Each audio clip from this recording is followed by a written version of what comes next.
My gosh, I hadn't thought you can hurt yourself with power tools. Life is just safer without electricity. I don't think we should ever have done it. Particularly in California, where, it gets warm. Okay, it gets blistering hot in some parts of the state, but hey, think of the money these people are going to save on the power bill. You don't get a power bill if they do a rolling blackout. That's a period in time that your electric bill just can't go up. It's true. Can't do it. But your food bill can go up. It can, and other things can happen too. We're going to jump right into this story. LA Times reporting tempers flare as millions in California endure power outages from PG&E, Placerville, California. Classes were canceled. Frozen food melted. Hospitals switched to emergency generators. Blooms withered in florists' coolers. Unused food was jettisoned at shuttered restaurants. Lines formed at gas stations. Cell phones faded out. This sounds like the type of TV program I would watch. Like a disaster? Oh, it does. This sounds so post-apocalyptic. Well, I'm loving it. Look at and try to imagine the tremendous losses that these businesses are suffering. Oh, yeah. You can't open your restaurant. Yeah. Oh, worse yet. I can't refrigerate my food. That means that food gets thrown out. Which you bought in advance thinking you were going to be able to sell it, put it in your freezer, and whoops. You didn't know power outages were coming. How could you have planned for that? Right. Oh, but wait, they announced it. They announced earlier this summer that this was going to be happening. Sure. Yeah. Just when, you have no idea. Yeah. A florist. So what do? Do you keep the bare minimum amount of food in stock? Because then you're just not going to be able to serve your customers. You've got to have food in stock if you're running a restaurant. Exactly. Or, as they brought up here, a florist. Florists keep all their blooms on not on ice, but they keep them refrigerated so they last. And I've sent my girlfriend flowers, and the next day they don't look as good as they did the day before. Right. That's what happened Wednesday when the state's largest utility shut off power to millions of Californians in a drastic attempt to avoid the killer wildfires that have been charring hundreds of thousands of acres, causing billions of dollars in damage, and spurred cries of widespread change. Cries for widespread change in how electricity is delivered over the state's aging grid. I bet you nobody is proposing, not you, nobody, but no one in California is proposing to bring out those. I guess they've been developing them or they're already done. These little miniature nuclear power facilities. Oh, yeah. Those are great. Like the size of a refrigerator. Dig a hole in your backyard. And it'll power a whole neighborhood, and it cannot melt down because of the reactor type or whatever material it is. The design. And I know Bill Gates is involved in bringing this technology forward too. It's the idea is are these fusion or fission reactors? It is a fission reactor. So we haven't really developed fusion well. There's some things out there, but it's a fission reactor that's basically encased. I guess it has to do with how it's layered together. It's basically you can ship it on a truck. You could dig a hole in the ground, and it can't go with a runaway chain reaction. The worst that'll happen is it'll just melt down. It'll be completely self-contained, and what it's self-contained in becomes its quote-unquote burial, so you don't have waste to dispose of too. So it's an aggressive technology. I think it's very cool, but of course it's going to have to go up the chain of command in the White House, and it's nuclear, and that's bad. Well, you're gonna get the not in my backyard syndrome. You're gonna get, I think that's great technology, but not close to me, which is usually what kills these things. And politicians will listen to people if it's an election year. The rest of the time, they don't. Pacific Gas and Electric began cutting power shortly after midnight in counties around Sacramento. By the end of the day, outages had radiated out to encompass 34 counties, with all but 7 counties north of Merced at least partially in the black. About 800,000 customers were expected to lose power Wednesday, leaving more than 800,000? 800,000. That's a lot. That's okay. And some of these hospitals out there without power may be doing research in Lyme disease, so keep those guys going because I could use it. Leaving more than 1 million people without lights, air conditioning, computers, and refrigerators. Gusty conditions are expected throughout Thursday morning, and PG&E fears wind-blown electrical lines could spark fires if power is cut. It's basically what they're saying is it could be windy. We know it's going to be dry. We know our infrastructure is aging and lines are prone to go down. So to protect you from wildfires, this whole story sounds like it's like 3 steps divorced from the problem. There's something missing here, and I don't know if the Los Angeles Times is going to get into it. I haven't read this particular story. But they might not want Californians to know why this is happening. Well, PG&E has not been hiding this, from what I understand. They actually – so we talked about this on this program during the summer when they had announced that this was going to happen at some point. And the obvious question that all this data, it's windy, it's dry, power lines, danger, fire. Okay, well, why? Because there's power lines all over the place, in the United States. There's dry conditions outside of California. So why is this happening in California and we're not hearing the same thing from power companies in New Mexico, Arizona, Nevada, right. Any other dry, arid kind of desert conditions? And there's a reason why it's happening in California, and it has to do with the government, and it has to do with the mandates that they've put upon this government monopoly, this government-approved monopoly, the PG&E people. And I'll tell you about it coming up. Interesting. Who would ever think that somebody's, pain and suffering ties back to government? Well, we do. We're going to explore how. Ian's going to tell us about that. 855-450-FREE. This is Free Talk Live. Divvy is crypto made easy. Anyone can use Divvy to securely and seamlessly spend, earn, store, or exchange digital money, the US dollar, and euros. Divvy is fast. Transactions happen in seconds with fewer fees. While other altcoins are languishing, the Divvy price has risen substantially against BTC. Now's the time to make a switch to Divvy or make your start with cryptocurrency with Divvy. Visit DivvyProject.org. Divvy is crypto made easy. Plus one-click masternodes. DivvyProject.org. Again, DivvyProject.org.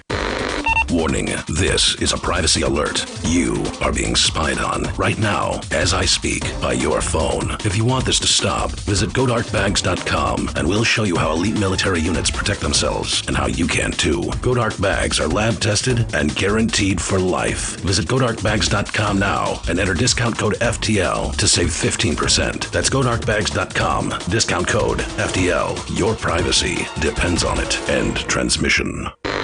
She's such a beautiful little puppy. I mean, we walk around the block and neighbors always say, her hair is so beautiful. Healthy and shiny and glossy. DINOVITE.com. Fatty acids, omega-3s, and omega-6s are great for healthy skin and soft, shiny coats. I would really recommend people starting their puppies on Dynavite before they get into what I would call the misery index.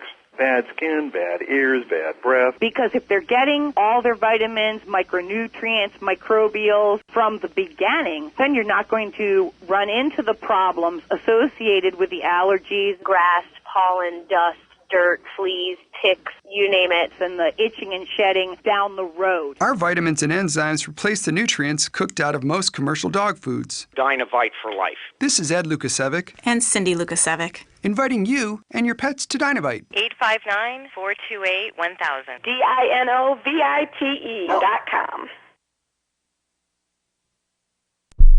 In a statement this week, famed actor and television icon Dick Van Dyke confessed to being the Zodiac Killer, responsible for terrorizing Northern California in the late 1960s and early 1970s. The 85-year-old actor, known for his television and film appearances in classics such as Chitty Chitty Bang Bang, Mary Poppins, and The Dick Van Dyke Show, said he committed the Zodiac murders but also killed over 37 additional people. Van Dyke said, quote, "It was unbelievably easy for me to go kill someone, come back to Burbank, and get on set. It was actually part of the fun to see if I could book a flight and make it back in time. Van Dyke's confession is corroborated by several eyewitnesses describing the Zodiac Killer as, quote, a gangly, loose-limbed man with a toothy grin and a spring in his step. In other news, the open dialogue two Americans are having about race is pretty hilarious. A husband is experimenting with an open marriage, and a f***ing loser is at a movie all by himself. This episode of The Onion Week in Review was paid for, funded, and entirely created by The Onion, and in no way benefited from cheap, thankless viewers like you. For more, keep checking theonion.com. There are lots of ways to listen to Free Talk Live. Our podcast has been around since podcasts began, and now the FTL feed is loaded with content besides our full show archives. Did you know that we make it easy for you to customize your podcast subscriptions? We have different feeds, one that includes only our full shows, one with just the Daily Digest, and one with just the Edgington Post. You decide what you listen to. It's quick and easy to customize your feeds at feeds.freetalklive.com. That's feeds.freetalklive.com. Are you tired of your taxes funding endless occupations around the world? Antiwar.com is run by people who understand that wars abroad become wars at home, wars on our freedoms. Antiwar.com is dedicated to bringing you the latest in news, views, interviews, and reviews from the top movers and shakers in the anti-occupation movement. Antiwar.com has it all, from thorough foreign policy analysis to interviews with whistleblowers who used to run the military-industrial complex. Anti-war, pro-free market. That's antiwar.com. You can put the Liberty Radio Network on the air in your area. Visit broadcast.lrn.fm to learn how. Broadcast.lrn.fm.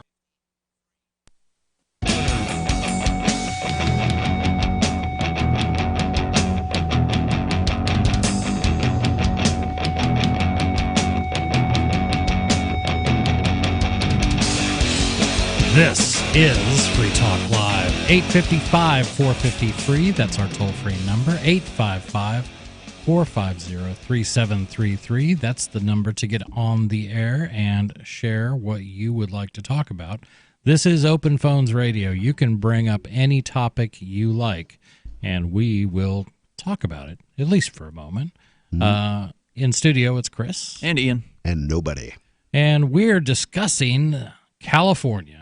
So many of our stories will end up in California. In this case, it is the government-backed and supported Pacific Gas and Electric. And the title of this story is Tempers Flare as Millions in California Endure Outages Over PG&E. So basically what PG&E has said is it's going to be really windy and it's really dry. So, just because of that, we are going to, do rolling blackouts. Not just because of that. Not just because of that, according to Ian. But yesterday, at least 2 million people were without lights, air conditioning, computers, or refrigerators, or anything else that you would plug into the outlet and get power for. But at least they were safe from fire. They were safe from fire. So they got a free tour of communism. Right.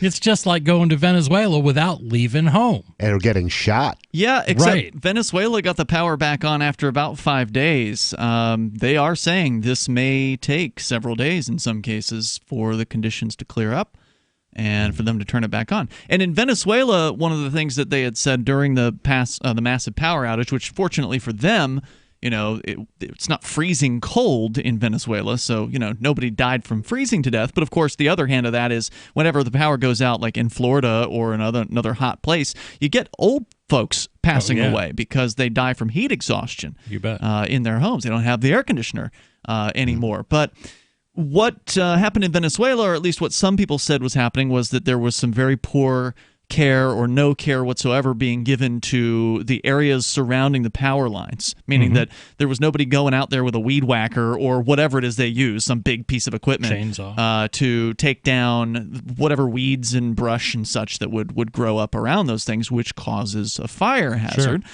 And they believed that that's how the power ended up going down, was that there was a fire started there. So here, it begs a question. All these claims about, there's windy conditions, it's dangerous, could start a fire. Well, how come this isn't happening anywhere else? And this is what we asked the last time we talked about this, when the PG&E first announced this over the summer. And the reason is PG&E. Now look, they may be a government or not government bureaucracy, but a government-imposed monopoly. Sure. There's not any competition to them. They probably suck because of that. I'm not going to give them a whole lot of credit here.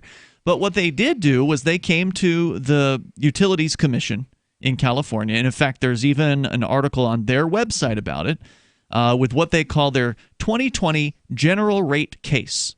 So this is their case to the commission. Of course. Saying, hey, look, we've got problems here. We can't take care of the power lines in the way that they should be taken care of. We don't have enough money to do the necessary tasks to reduce the risk of fire around our power lines. We need more money for this. We need to raise our rates. And they do say here they want $1 billion extra in 2020 or whenever it was that this thing starts. Looks like revenues for 2020 through 2022. So they want, according to this, $1.1 billion increase over currently adopted revenues for 2019. So yeah, they wanted it to go from 8.5 to 9.6 billion from 2019 to 2020. Wow. And from what I understand, from what we covered over the summer, the Utilities Commission denied the increase. Basically saying, well, we think you've had enough money. We're going to just put a stop to this. We need to protect the consumers in California, and we're not going to let you raise rates. So basically, faced with more liability for fires because they were sued, and I'm sure they mentioned that in this story, and there's another one that I've got about how they were sued and they lost. But they don't want to get sued again because another fire starts destroying people's homes. So they don't have enough money, they say, to maintain the areas around the line sufficiently. The government of California will not allow them to raise their rates in order to get enough money to maintain the line. So they're just going to shut off the power instead. That's all they have left that they can do. So the government of California is really the one to blame for this, not only because they denied the rate increase, but of course because they put a government-approved monopoly in power in the first place. Yeah, that's the root problem is all these things have to, for it to quote-unquote work, government has to tax Californians, and they have to distribute the fruit of their labor to the power companies, so they have to... Well, it's not taxed necessarily, it's the bill. The power company. Yeah, it's not a matter of giving money to the power company. It's a matter of allowing them to raise their own rates. They can't raise rates without permission from the state.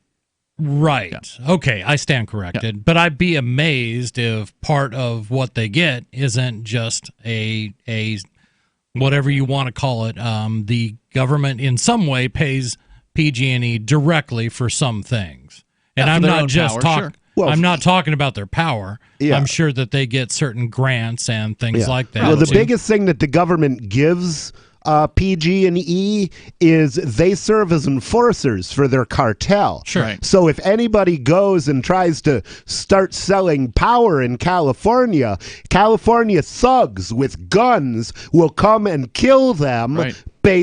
From the government, and that is the gift that the California government gives to the power companies. While at the same time, the government goons in California get to point their fingers at PG&E. Here's a quote from California Governor Gavin Newsom. This is from Vox.com. Of course, this story, given that people don't really know what the cause is, it's not covered in a lot of these stories, the actual cause. Vox, of course, a left-leaning publication, headline, PG&E's power shutoff in California shows the inequities of climate risks, as though this has anything to do with climate change or anything like that.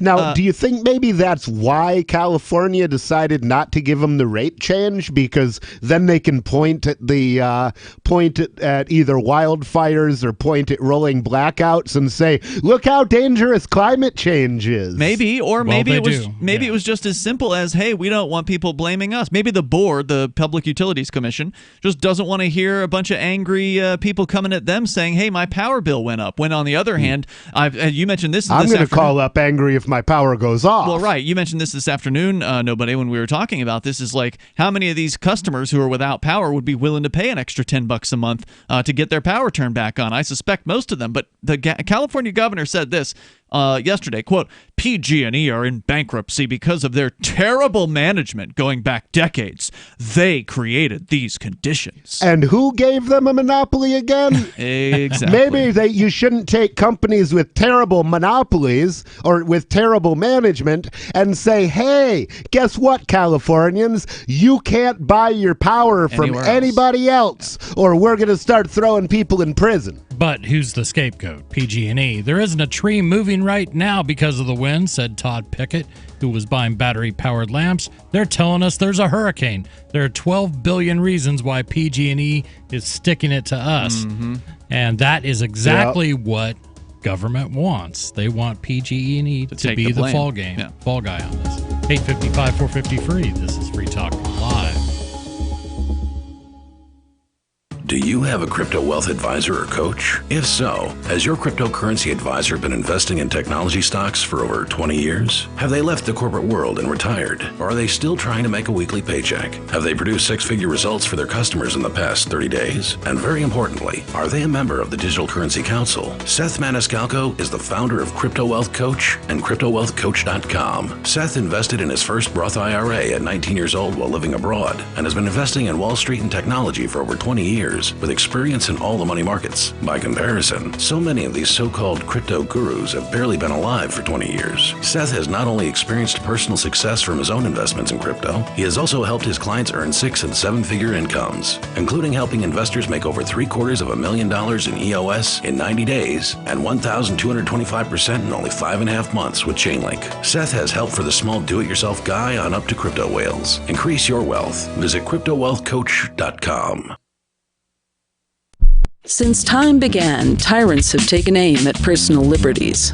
Now there's a movie that aims back. The government has no more right to tell us what to put in our bodies than they have to take our guns or tell us what books we can read. 6 drug police were eaten by bears while raiding a marijuana farm. On your knees, you dirty hippie! Jesus. On your knees! What's the problem, officer? Today, many cops who enforce pot laws do so only because it provides them with cushy jobs, good benefits, and a chance to push people around. I was an undercover narcotics officer. The drug war is nothing but a farce. The Second Amendment says you gotta keep you and your gat intact. Guns and Weed, The Road to Freedom. A film by Michael W. Dean and Nima Vadadi. DVD available now at gunsandweed.com or on Amazon. That's gunsandweed.com. Makes the perfect gift. Remember, that's gunsandweed.com.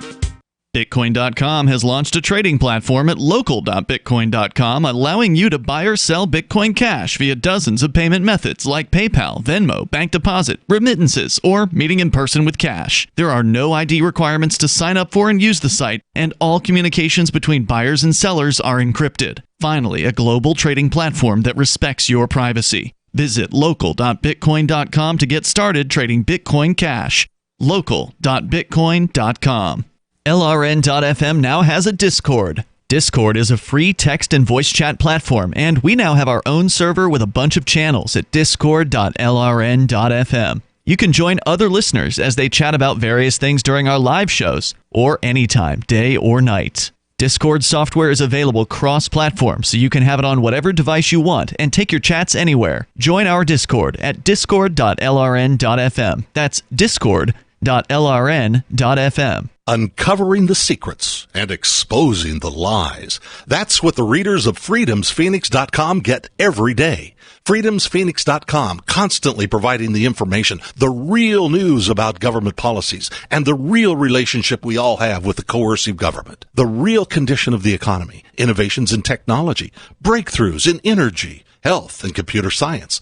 Learn the truth well before it's admitted to in the lamestream media.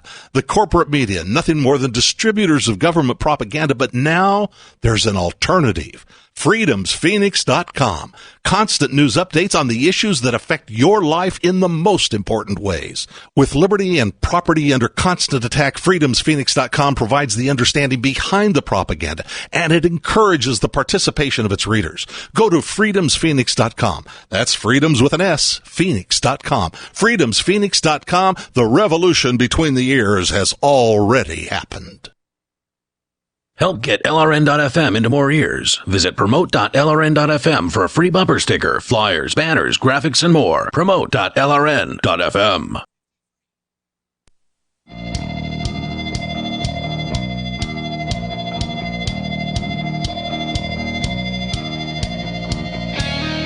This is Free Talk Live. 855-450-FREE. That's our toll-free number. 855-450-3733. That's how you can get on the air. You can also use Discord. Discord is a very cool little app. Load it on your phone, load it on your PC, load it on your laptop. Use your high-speed internet connection and your quality microphone, and you will sound like you are right here in the studio with us. You can find out more at discord.freetalklive.com. But first, I wanted to tell you about local.bitcoin.com. Bitcoin.com has launched a trading platform at local.bitcoin.com, allowing you to buy or sell Bitcoin Cash via dozens of payment methods like PayPal, Venmo, bank deposit, remittances, or meeting in person with cash. There are no ID requirements to sign up for, and use the site, and all communications between buyers and sellers are encrypted. Finally, a global trading platform that respects your privacy. Visit local.bitcoin.com to get started trading Bitcoin Cash. That's local.bitcoin.com. We are talking about California. It seems like half the time we're talking about wildfires. We're not talking about wildfires. We're talking about rolling blackouts because PG&E, Pacific Gas and Electric, is telling the people of California that, hey, we're going to have to turn off your power for a couple hours or maybe a day or maybe a week or maybe a month or whatever. Till further notice. Because the weather is just dry and windy. Therefore, to keep us from accidentally lighting a fire by one of our power lines going down, we're just going to turn off power, and now we can guarantee your home will not burn up because of a fallen power line. Although it might burn up because you're having a campfire in your living room. Because you have no light and no if heat you or anything else. Start a generator in the living room, too, which some people have been known to do during outages. Don't do that, folks. It's all insanity. And Ian, as Ian was telling us, we have Free Talk Live had covered this story because PG&E announced they were going to do it earlier this year. Yeah, it's like this earlier this summer, and this has been talked about. And it's not the gist out of this LA Times story is, we have to do it because things will catch on fire, and you guys, you can't really switch to another power company now, can you? So you're just not going to have any power. And they go on, about how we've worked with many of our, worked with hospitals and places like that to make sure they have, generators online. And it's just ridiculous. The real story, as they were clear to mention before, was PG&E wanted to do a rate hike. They wanted to make the cost a little bit more expensive so they could pay for the necessary maintenance that you do to avoid fires. That means trimming brush and trimming trees that are close to power lines and all this stuff. But the California Public Utilities Commission denied that. They said no. That's my understanding. I'm trying to find an article where it actually says that they denied it. There is an article here, August 14th of this year, where PG&E customers, some of them came to beg the commission, a public forum held at Fresno City Hall, begged them to deny. So people were demanding that this increase be denied. Now, what is it that they're asking for? According to the proposal from PG&E, which I have in front of me here, they want an extra $1.1 billion increase, but that's hard to really comprehend, right? What does that actually break down to? They say that if approved by the CPUC, that's the Public Utilities Commission in California, this proposal would increase a typical residential customer bill by 6.4%, or about $10.57 per month. Okay. So an extra $120. Wow, I'd rather not have power than pay another $10 a month. Jeez. Yeah, and they say that this would allow them to install stronger and more resilient poles, covered power lines across 2,000 miles in high fire risk areas. It'll increase ongoing work to keep power lines clear from branches from an estimated 120 million trees with the potential to grow or fall into overhead power lines, including annual vegetation inspection of approximately 81,000 miles of high-voltage electric distribution lines, implementing smart meter technology to more quickly identify and respond to fallen power lines, expanding a network of weather stations to enhance their forecasting, installing nearly 600 new high-definition cameras in high fire threat areas, increasing coverage across these areas to more than 90%. These are some of the proposals that they say that they think would help remedy this situation. Okay, I'm listening to that list, and a lot of it sounds like boondoggle. I mean, like I would go back to PG&E and say, no, you're not getting all that. What we'll approve, and that's the advantage of living in a state like New Hampshire, you could actually go in and argue your point, saying, look, we'll pay you to trim brush and do stuff like that, but I'm not going to pay for new cameras so you can see everywhere. How about you do some of this? So basically, PG&E just had a laundry list, a shopping list. Mm-hmm. They've got their government, backing, and say this is what we'd like to do, and it's only going to be $10 a person. They thought they could sell it. See, what I would do is just say, hey, well, yeah, go ahead and raise your rates, but we've decided to let people compete with you. So if somebody finds a way to do it more efficiently, people who live here can buy their power from them instead. The public forum comments included Fresno resident Marie Ramirez saying, quote, "We just live day to day. They're making a choice either to eat or have lights." Central La Family Advocacy Director Margarita Rocha said, quote, "I beg you not to do this. We already see families that can't afford the rate they currently have and pay rent and buy food to take care of their families like they should."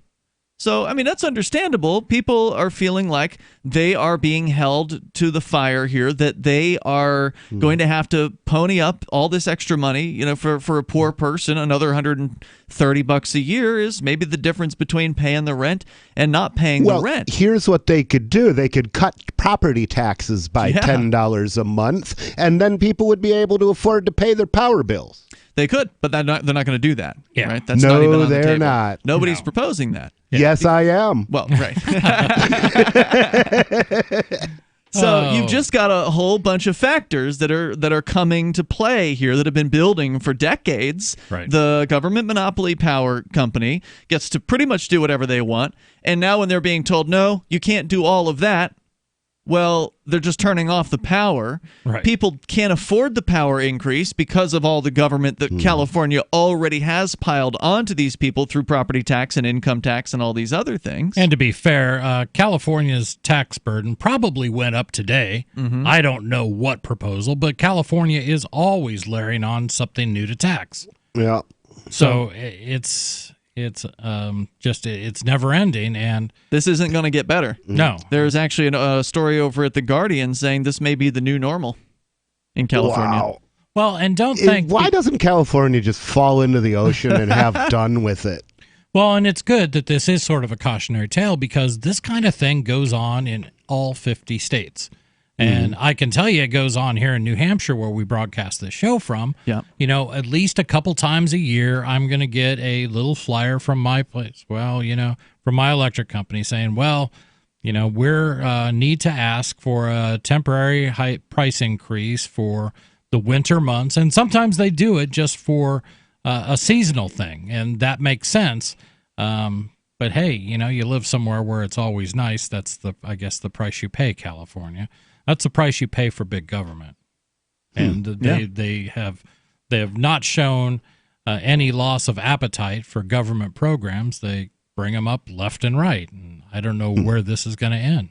No lack of appetite, but plenty of lack of intelligence. Well, I think it's going to end with some people going out of business and saying, you know what, I can go and make tacos or, whatever their restaurant, or sell flowers, or we were talking at the beginning of your story about how businesses are being affected by this.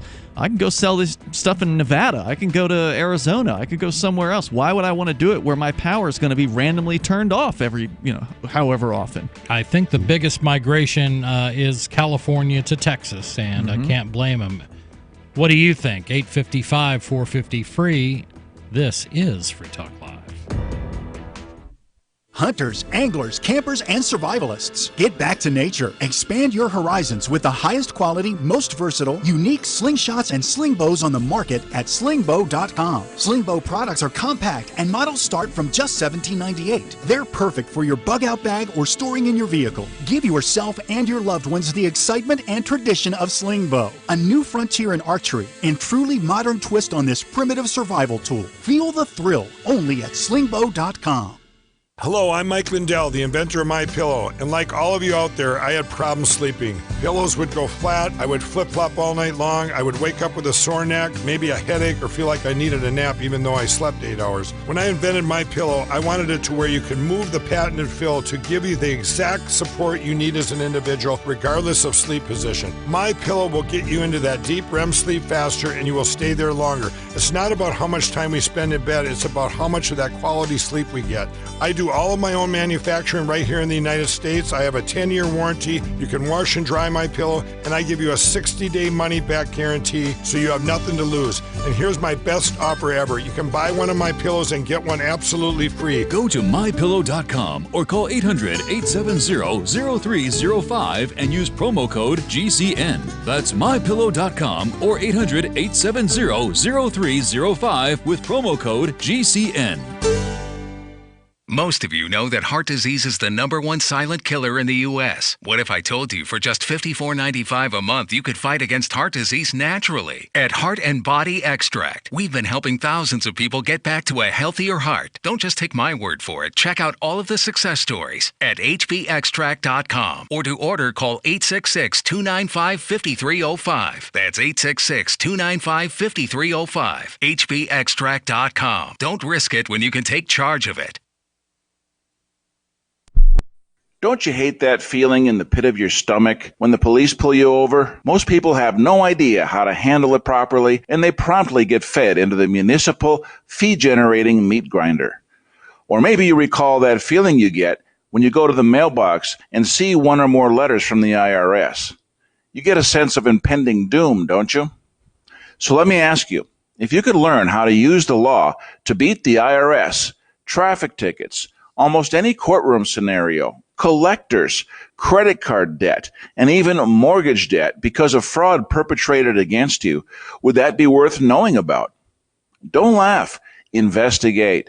Check out the life-changing benefits of the Lighthouse Law Club at their website, lighthouselaw.club. That's lighthouselaw.club. And while you're at it, visit the Lighthouse Law Club YouTube channel. You might be in for a pleasant surprise. The LRN.FM social media channels have been revamped. We've eliminated Facebook and focused on other platforms like Twitter and Mastodon, the decentralized alternative to Twitter. On our accounts, you'll find posts from multiple LRN.FM show hosts together in one place. Follow us on Twitter at twitter.lrn.fm, or better yet, move to the decentralized Mastodon social media platform at toot.lrn.fm, toot.lrn.fm.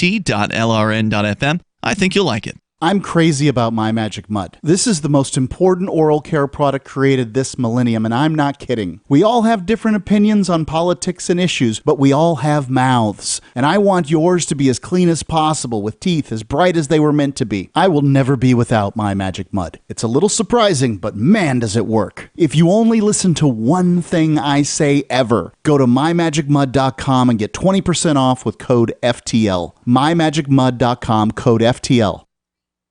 Some of our live shows are streamed in HD on Twitch. Please follow and share at twitch.lrn.fm. That's twitch.lrn.fm.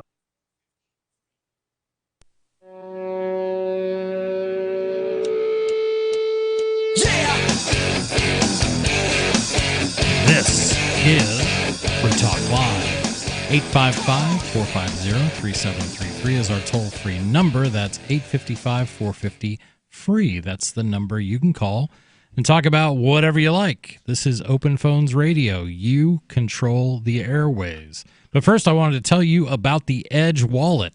The Edge Wallet, it's not a leather wallet. It's not something you stick in your pocket, you silly people.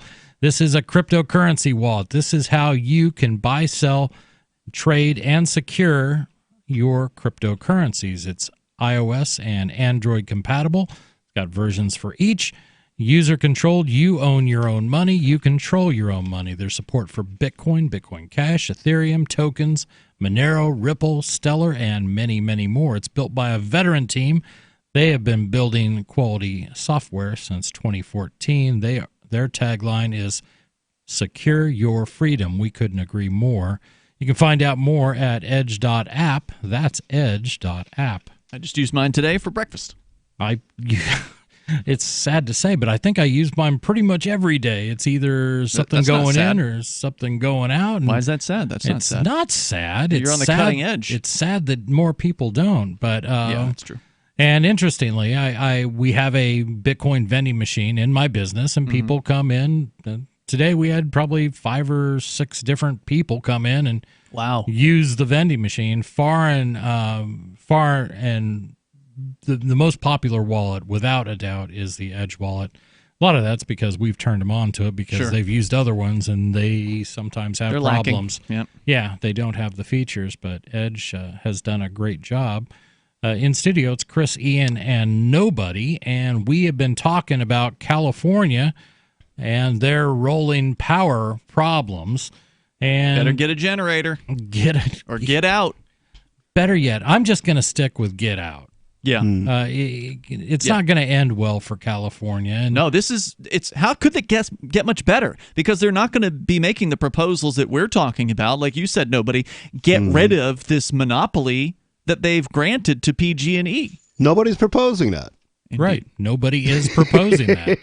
And a lot of it is driven by, good intentions, too. I'll say that the environmental movement, environmentalism is definitely playing into this, too. I mean, a lot of California's ills fall from sort of a blind faith in you've got to do everything you can, no matter how nonsensical it is, to protect the planet and to protect every endangered animal that may live in California. See, I don't really see the environmental movement as benign or well-intentioned. Most of them are green on the outside and red on the inside. Oh, yeah. What they hate is prosperity.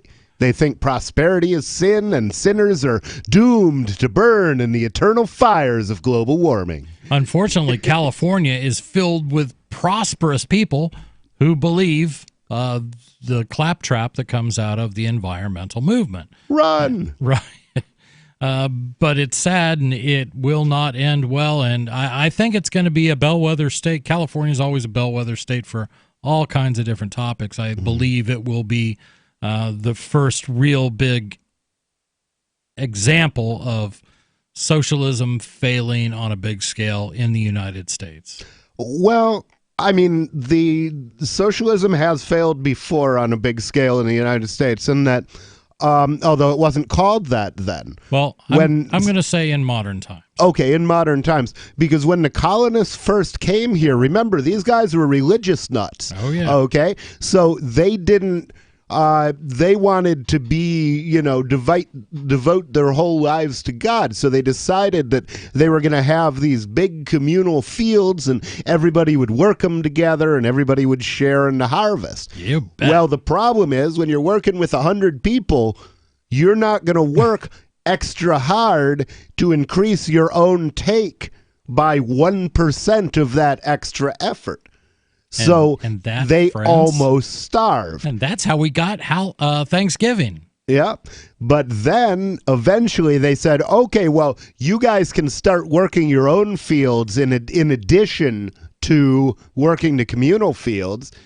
And soon nearly all of the food was privately created, and they eventually shut down the big communal fields and said, yeah, we don't need these. These aren't really producing anything anyway. Fortunately, the Indians were there to share their bounty, I guess kind of in late November. But just to stay on California, California has a problem with homelessness. At least they say they have a problem with homelessness. People come back from San Francisco with horror stories, and people talk about all the homeless people in L.A. Well, by the way, before you get into this, from what I can tell, the CPUC, I said they denied this rate case earlier, and I can't find any evidence that has actually come to pass. But one thing they've done is not approved it. It appears, at least from this article here, they say the article with people complaining to the rate commission or to the PUC, saying, "Hey, don't raise our rates. We're poor. We can't afford this." They're saying get your comments in by the fall when the decision will supposedly be made. So they may still yet decide to approve this rate increase, but in the meantime, it's going to be rolling blackouts until further notice, basically. Well, notice how the bureaucrats do that. See, they're telling people who live in California, just wait till fall. Well, fall never comes. It's always summer. It's the perfect way to buy some time. So they've got this homeless problem too, and they don't know how to house all these people. And the people of California want to house homeless people. They passed We should send them some. They should. They have tried, and they passed a proposal, Prop HHH. It was a $1.2 billion bond issue to get some money for building houses for the homeless. What could go wrong, right? Sounds like a good idea. I think people should live in houses. How could it go wrong? Let me count the ways. Well, in California, a recent audit finds the cost of building supportive housing, that's sort of assisted living or whatever you want to call it, in L.A. exceeds the median price of a market rate condominium. Wow. Let me break that down for you. Instead of the government being charged with creating this new housing for everybody and doling it out, they could have just bought every homeless person or homeless family a condo in L.A. Well, economically, that's not technically true, because if they started actually buying up this property, the price of property would rise. Well, they just need to do another bond. Due to the rising increase in LA's cost of living, we're going to have to raise more money to buy nicer condos for these homeless people. Of course, that's not how it's going to go. High fees, excessive regulation, and NIMBY, not in my backyard, opposition to new housing have contributed to Los Angeles' worsening homeless crisis. And I can understand not wanting these things in your backyard. I mean, I lived in Chicago briefly when I was 13, and I remember walking through a housing project called Cabrini Green on a dare, and it was terrifaying. Wow. It was truly terrifying. I Like did not think everywhere? I was going to... Thugs? Crackheads. There were, literally people who were obviously gangs just chilling out. Yeah. It was scary. I mean, I made it through, but I had a lot of people looking at me like, "What you doing in here, white boy?" So again, they've got opposition to this new housing. The same things are now frustrating the city's efforts to construct thousands of units of affordable and supportive housing, where social services can be offered on site. On Tuesday, Los Angeles Comptroller Ron Galperin released a damning audit of the performance of Proposition HHH, a $1.2 billion bond issue passed overwhelmingly in 2016 to help finance the construction of 10,000 units of housing for homeless and low-income residents. Quote, more than 2 years after the first bond issuance and nearly 3 years since voters approved HHH, not one of the bond-funded units has been opened, unquote, Galperin announced. What have they been doing? Quote, it's clear that the city's HHH program is not keeping pace with the growing demand for supportive housing. Well, maybe the and voters shelter, just need to vote more money. They need to vote. They need to double the money. Then they'll be able to build one of these shelters. They might need more of these on. They need to vote harder. Vote harder for the homeless. We'll tell you a little bit more about this comes right back into the whole you put a monopoly in charge and look what kind of results you get. There's no problem on earth that government can't make worse. 855 450 free. This is Free Talk Live.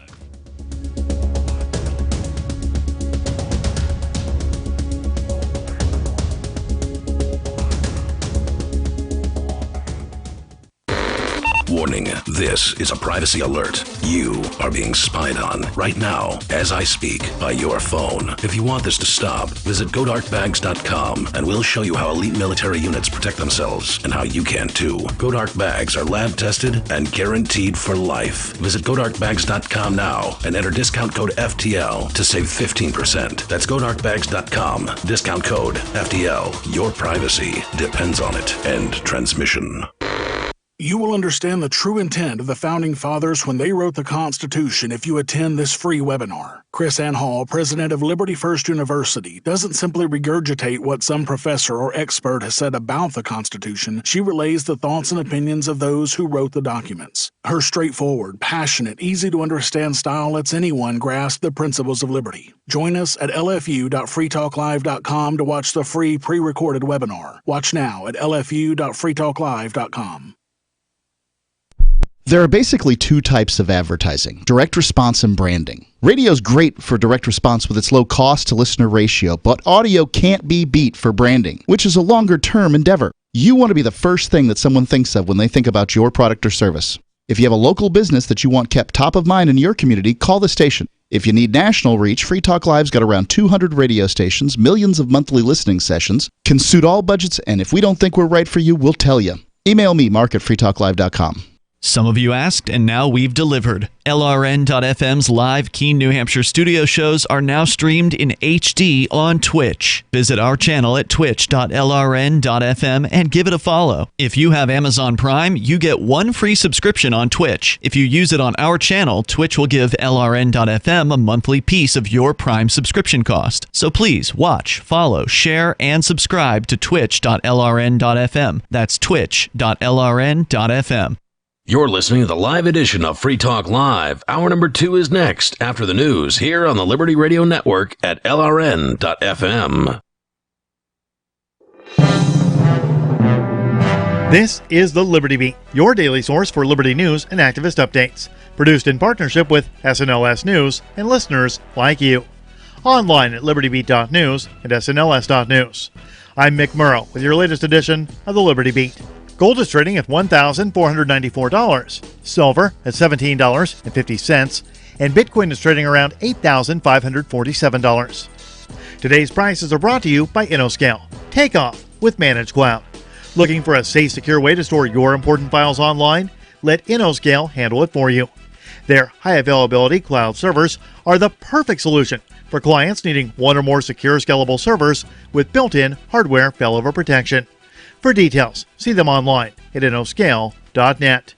In the news, a group of angry farmers in southern Mexico captured the mayor of their village before dragging him through the streets while tied to the back of a truck, after villagers claim that he failed to deliver on major election campaign promises. The Mind Unleashed reports that police eventually freed the mayor, who suffered no major injuries following the violent ordeal. El Heraldo de Mexico reports the mayor was abducted Tuesday by an angry group of protesters armed with clubs and rocks, who tied him to the back of a pickup truck before dragging him through the streets as a mob ran after him. Footage of the incident has gone viral. Following the incident, a violent confrontation broke out between the group and local police, leaving about 10 people injured. The state attorney general's office said 11 people were arrested. 8 hours following the incident, the mayor appeared in the local square and said that he would hold leaders of the Santa Rita community responsible. The Liberty Beat is sponsored in part by Brave Botanicals.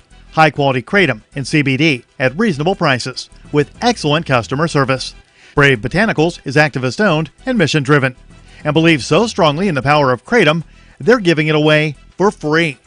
Just go to freeounceofkratom.com for a free ounce of kratom delivered to your door. Just pay shipping. That's freeounceofkratom.com. This is the latest edition of the Liberty Beat. Find us online at libertybeat.news and snls.news. Your news now continues. This week, America's longest war in Afghanistan turned 18 years old, and so did its youngest soldier. The Mind Unleashed reports that over the span of a now 18-year-long war, an estimated 775,000 American troops have served at least one tour in the historically war-wracked Central Asian country. Very soon, the U.S. will begin sending young service personnel who hadn't even been born at the time of the start of Bush's so-called War on Terror. By the numbers, there are 15,364 active-duty enlisted Army members who are 18 years old, and among them, 1,052 of whom were born after the 9/11 attacks. That's according to a report from ABC News. The much smaller, by total numbers, more elite branch, the Marine Corps, has 28,048 active-duty personnel aged 17 to 19. An Indiana church has raised the bar of community service for congregations across the United States after it helped to wipe out $7.8 million in medical debt for almost 6,000 families across the state. The Mind Unleashed reports that Northview Church of Carmel, Indiana, teamed up with RIP Medical Debt to use its over $40,000 in donations to eliminate the unpaid medical bills of families across 10 communities in Indiana. RIP, which is based in New York, helps families suffering poverty or whose debt amounts to 5% or more than their income. Beneficiaries are informed through the program that their debt is simply wiped out with no strings attached. The church, which has 7 campuses across the state, had originally announced it would abolish $2 million in debt for 2,500 families in those communities. However, once they announced their plan to wipe out the debt in June, various other churches chipped in to help the cause. Before long, the donations more than doubled as Northview congregants clamored to continue the movement. Those donations doubled the effect of the debt relief plan. Support for the Liberty Beat comes from the Conscious Resistance Network, featuring videos, news reports, and articles from a spiritual anarchist perspective. Experience the Conscious Resistance at theconsciousresistance.com. How would you like to have your business featured on the Liberty Beat? You can. Just send an email to libertybeat@snls.news for details. This is the Liberty Beat, produced in partnership with SNLS News and listeners like you. The Liberty Beat is online at libertybeat.news and snls.news. I'm Mick Murrow, reporting for the Liberty Beat, reminding you, spread liberty with a smile.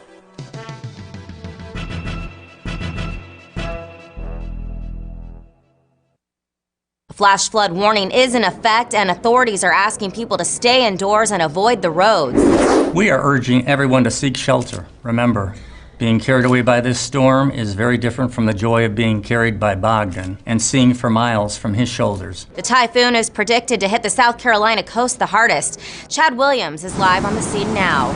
Wind looks pretty strong out there, Chad. Barely, but it is nothing compared to Bogdan. So people in South Carolina aren't worried? No, they laugh at the storm. They are piling sandbags to stop the water.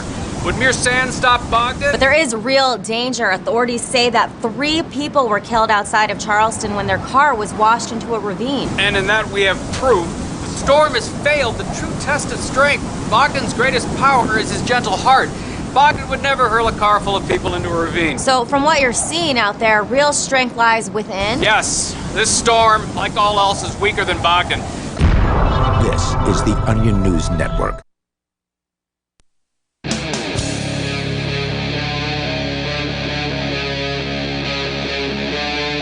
Free Talk Live. This is Free Talk Live.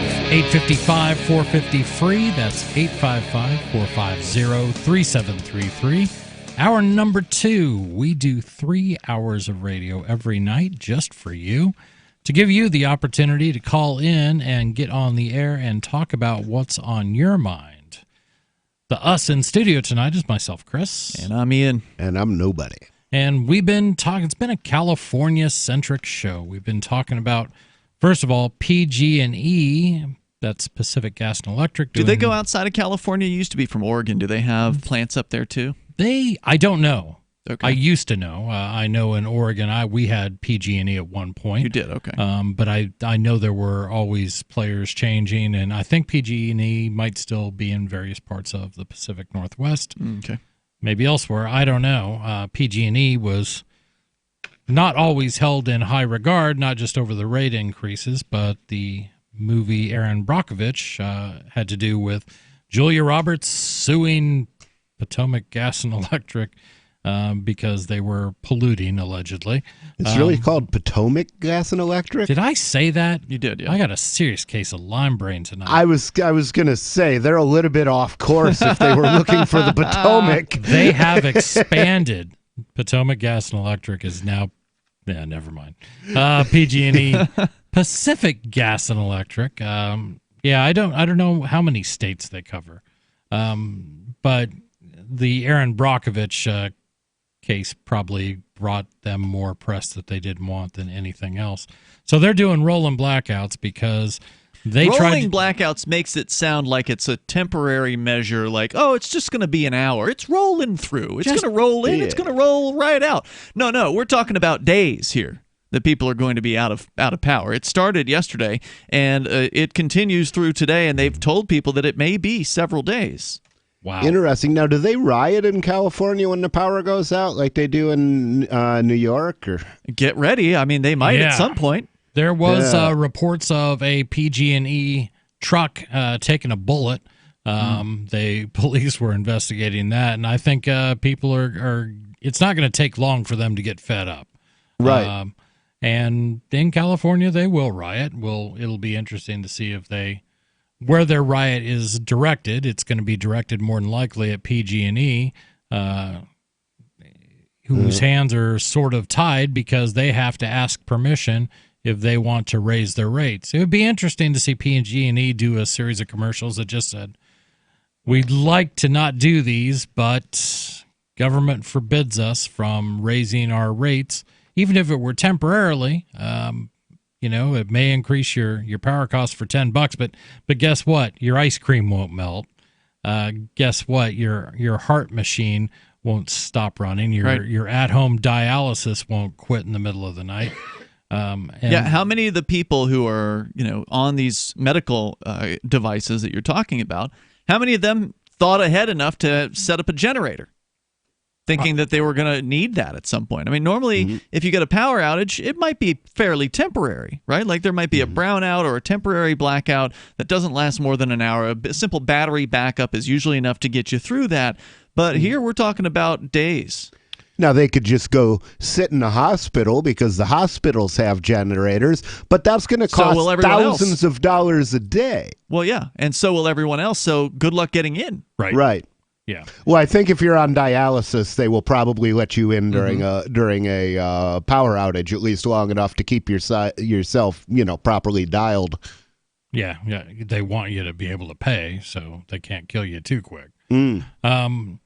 So we kind of moved from that story, and we were talking about California and Los Angeles' attempt to house the homeless, where they did a $1.2 billion bond to 3 years ago. 3 years ago, to start, building housing for the homeless. Well, they started. They did start, but a quote, more than 2 years after the first bond issuance and nearly 3 years since voters approved HHH, that is the proposition that was put forward, not one bond-funded unit has been opened. That's the state of things right now. They have nothing. I wonder how much of that money has been spent. Good question. 117 Prop HHH funded units are scheduled to be open in 2019. Los Angeles homeless population jumped 16% this year to 36,000. Well, 117 scheduled to open. There's probably not many more days left in the year at this point. Spiking development costs also mean that Prop HHH will end up subsidizing only about 7,700 units, not the 10,000 units promised to voters. A 2016... They really allocated $1.2 billion to build 10,000 units. 10,000 units. I don't know if that propositions are statewide. I don't know if that was just for Los Angeles or this is just an example. Yeah, good point. As this story points out, for the amount of money that they've spent in Los Angeles, they could have just bought everybody a condo on the open market. Spiking development costs also mean that Prop HHH will end up subsidizing only about 7,700 units. 2016 estimate of construction costs put the price of adding new units at between $350,000 and $414,000. But the median per unit cost. How big are these units? Of Prop HHH funded projects now stands at $531,000. My God. Over 1,000 units are expected to cost over $600,000, and one project has units going far over $700,000. This is sound like luxury living conditions, but you know it isn't going to be like that. It's going to be institutional crap. Right. Yeah, but it's going to be in California. And the first question is, okay, California is overcrowded. California is extremely expensive. So if you want to build housing units for homeless people, why build them in California in the first place? That's not a good place for them. Well, yeah, it is. Always build the solution closest to where the problem is. Here's why. Because, well, they're there, number one. But number two, somebody figured they could make some money. Hey, voters love helping the homeless. Let's put together a proposal to help the homeless. We'll build them some houses, and we'll make big money off of that. And they'll get some crappy houses, and everybody will be happy. Oh, I guarantee you there's land developers out there that are finally unloaded this property that they couldn't get rid of for years. Wait, they're doing Section 8 housing. Great. I can finally, and it's a government bid. Great. I can jack up my price. I can even make more off of this.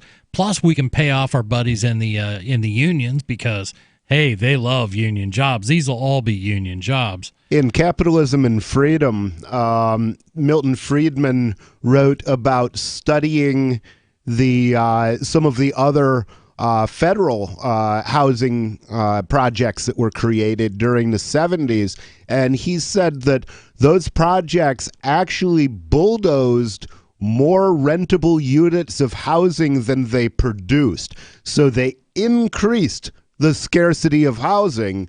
They just took decent housing, knocked it down, and turned it into garbage. Right. This article comes to us from Reason. Reason has covered the high cost of building affordable housing in the Los Angeles area before, finding that sky-high land costs, union wage requirements, high development fees, and expensive design requirements, thank you, federal government, have helped push up the costs of all of these projects. The Comptroller's audit pinpoints many of these factors as helping to raise the cost of Prop HHH, especially the union wage mandates, city fees, and accessibility requirements for units serving disabled tenants. So make sure it's got a ramp, make sure the door has a button you can push to open it. And put that on every single unit, even though not all of them need it. That's exactly right. Also driving up the costs are city regulations that require developers receiving Prop HH funding to have experience building supportive housing, and the need of these developers to piece together financials from multiple local, state, and federal sources. It sounds way too complicated to just build somebody a damn house, and that's what you get with government. 855-450-FREE. This is Free Talk Live.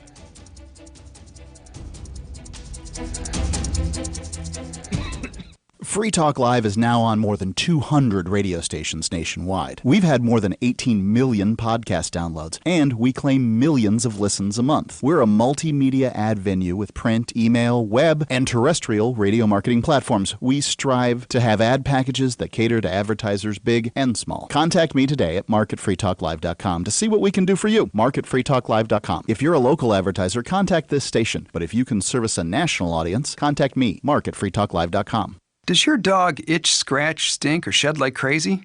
Come to Dynavite for help. Order a 90-day supply of Dynavite. Dynavite is nutrition. Pick up 2 bottles of Lico Chops, get the 3rd bottle free. New improved Lico Chops with omega-3, omega-6, vitamin E. And now, 6 extra direct-fed microbials. Even better for the digestive tract and immune system. Try Lico Chops. Buy 2, get 1 free. At Dynavite.com. DINOVITE.com.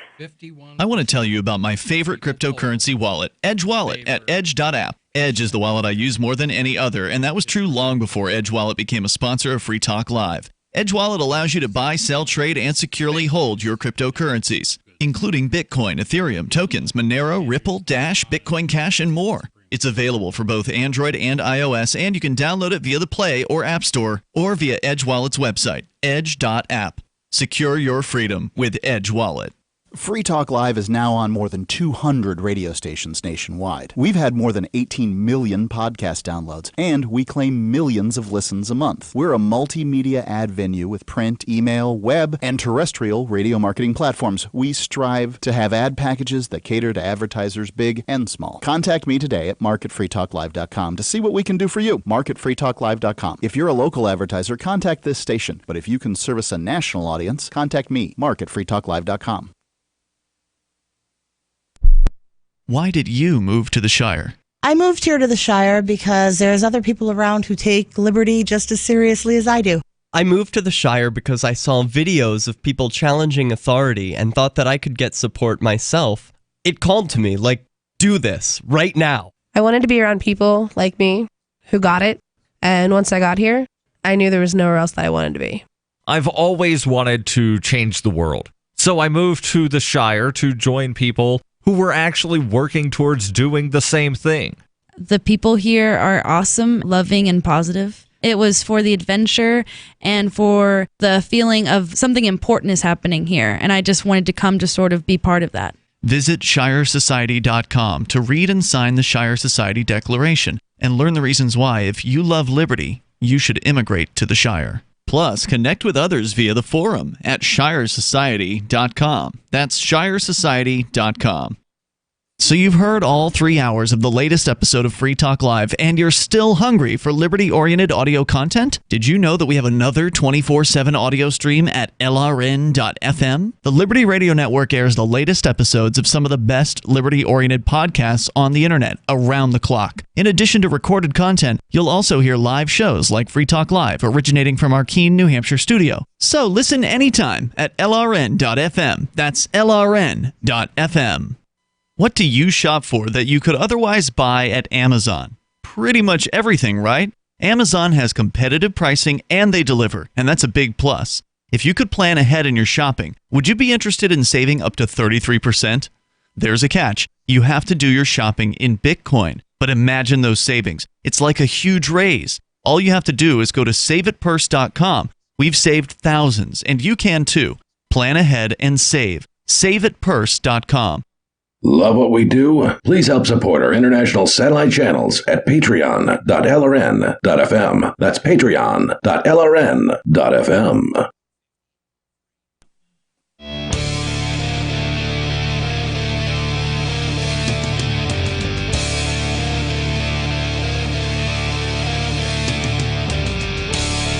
This is Free Talk Live, 855-450-FREE. That's our toll-free number. That's 855-450-3733. You can also hit us up on Discord. You can find out more at discord.freetalklive.com. All you got to do is load the Discord app, use your high-speed internet connection, and your quality microphone, and you'll be in business. But first, do you take cryptocurrency at your business? A lot of people are talking about Bitcoin and Bitcoin Cash and Ethereum and all kinds of stuff, but do you accept it? Well, you should. You should go to helpmetakebitcoin.com. Do you operate a retail business, or are you looking for a solution for point-of-sale cryptocurrency acceptance? It's never been easier thanks to helpmetakebitcoin.com. There's no paperwork or approval process to open an account. If you already have a tablet at your cash register, you're almost done. Just visit helpmetakebitcoin.com and follow the simple steps. Within moments, you'll be accepting cryptocurrencies like Bitcoin and Dash at your store. Get started now at helpmetakebitcoin.com. That's helpmetakebitcoin.com. In studio, it's myself, Chris. And I'm Ian. And I'm the nobody formerly known as Rich Paul. And we have been talking about nobody staying cool in California due to rolling outages. Euphemistic term, Ian points out, and I think that's accurate. The power's out, and they don't know when it's going to come back on. Affecting millions of customers. At one point, as many as 2 million. Yeah. And now maybe 1.5 million, they're saying, have been affected today. So initially 2 million yesterday, still as many as 1.5 million today. Wow. Yeah, it's insanity. And it all has to do with the government allowing or disallowing, in this case, PG&E, Potomac, Pacific Gas and Electric, to actually increase the cost to consumers. And I don't like my electric bill going up any more than the next guy, but if the choice were you could have no power or you can have slightly more expensive power, I think I'd do that. And in the meantime, I think I would be hammering on my state representative to do away with the California Public Utilities Commission. It's not a good thing for government to be in charge of how businesses get to charge what they do, and worse yet, to make a monopoly out of things like utilities. These things can be free market solutions too. Don't let them tell you they can't be. There is no industry that is best served by a coercive monopoly, including government. Right. Including the industry itself, because this PG&E company is a bloated, bureaucratic, private organization that has a mandate to be the only organization from which people can buy power within a large swath of California. They're not the only one that serves California. There are at least a few different companies, from what I've seen, that serve different areas of the state. The PG&E is probably one of the largest ones. And they've been done a disservice by not allowing them competition, because you don't have competition. It means you're going to grow fat. You're going to grow ugly. You're going to be slow. You're going to be lazy. You don't have to fix things when you normally would have to fix them, because your customers can't do anything else. Unless they physically get up and leave the area, they cannot choose any other option for power service. And so PG&E would be a better company if they were subject to competition, but they're not. Yeah, well, or people would buy things from somebody else, because it may be that the people at PG&E are just incompetent. And this is all people talk. People talk about the military-industrial complex. Well, this is the regulatory-industrial complex, where there are companies that specialize in knowing how to work politicians, and that's the only thing they do well. So they work the politicians and they get these contracts, and then they can't fulfill them. But it doesn't matter that they can't fulfill them, because they know how to work the politicians. One of the most hated companies in the United States is Comcast. Now, that's no offense. I mean, you have a very low rate of customer satisfaction. Comcast does. And there's been recent stories that have come out about all the hidden costs in your Comcast bill.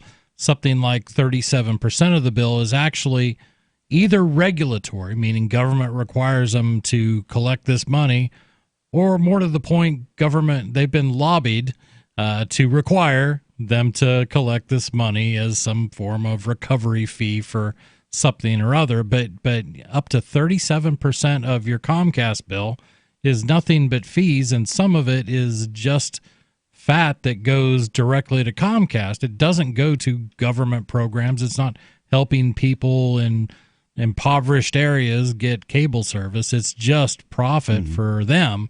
Well, the thing they need in impoverished areas isn't to watch more TV anyway. This is true, but that's the excuse. Well, but even Comcast has competition in the form of satellite television, for instance. In some areas. Yeah. Well, satellite is pretty much available in all of North America. This is true, and in some areas there may actually be actual cable competition.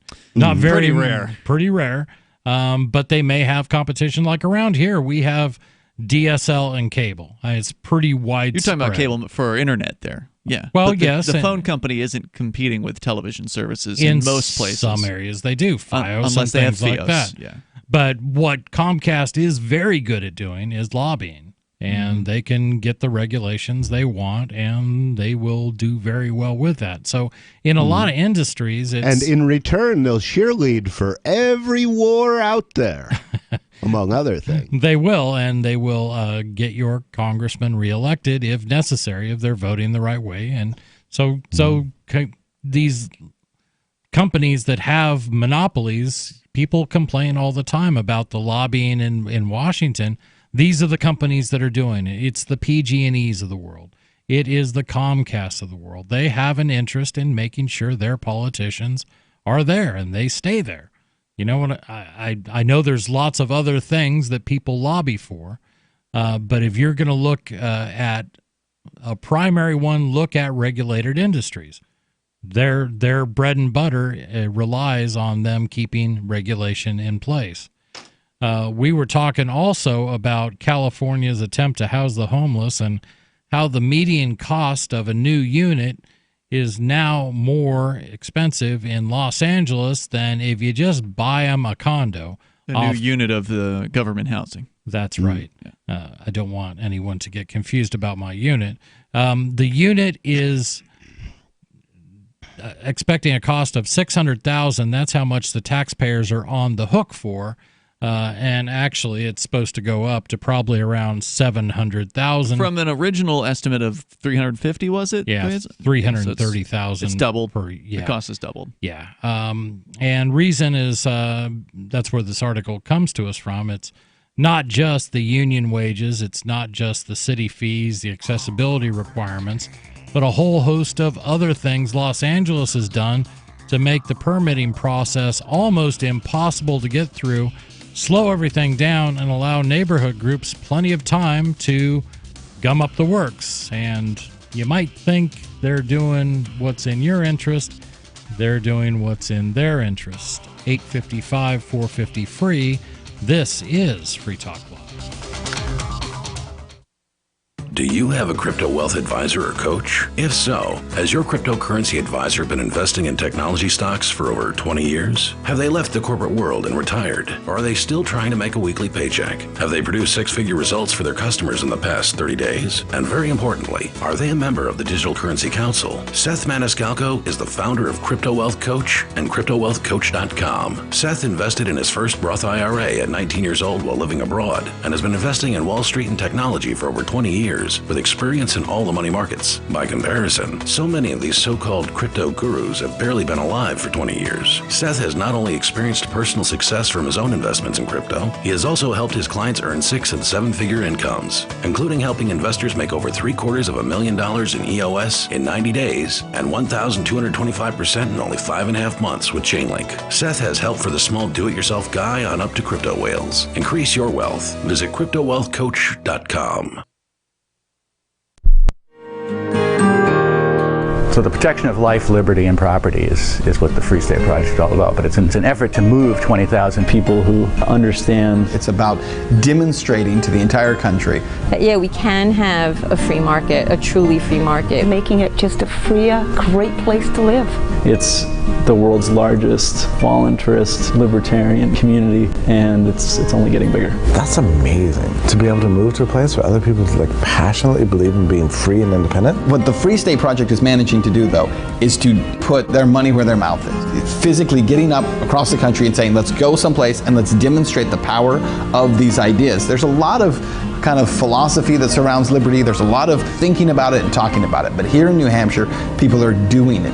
101 Reasons Liberty Lives in New Hampshire, a documentary by Free State Project Early Movers. Watch it free at 101reasonsfilm.com. 101reasonsfilm.com. Looking for a great real estate investment? Consider New Hampshire, which is ground zero for the Liberty Movement. Your first call should be to Mark Worden from Porcupine Real Estate. He's more than just a real estate agent. He's your New Hampshire concierge. Where are the best places to live? Do you want farm, city, the burbs, or forest? Do you want a duplex or multifamily building so that renters pay your mortgage? There are homes in all price ranges in New Hampshire, and Mark can help with financing too. Invest in liberty and property. Mark Worden can help. PorcupineRealEstate.com. If you want to know the latest about Free Talk Live before we go on the air, all you need to decide is how you want it delivered. It's your choice. Visit news.freetalklive.com to receive our usually weekly news updates by email. Plus, we have a Twitter account at twitter.freetalklive.com, and you can follow us on the decentralized Mastodon platform at toot.freetalklive.com. So please follow us at toot.freetalklive.com and sign up for our emails at news.freetalklive.com.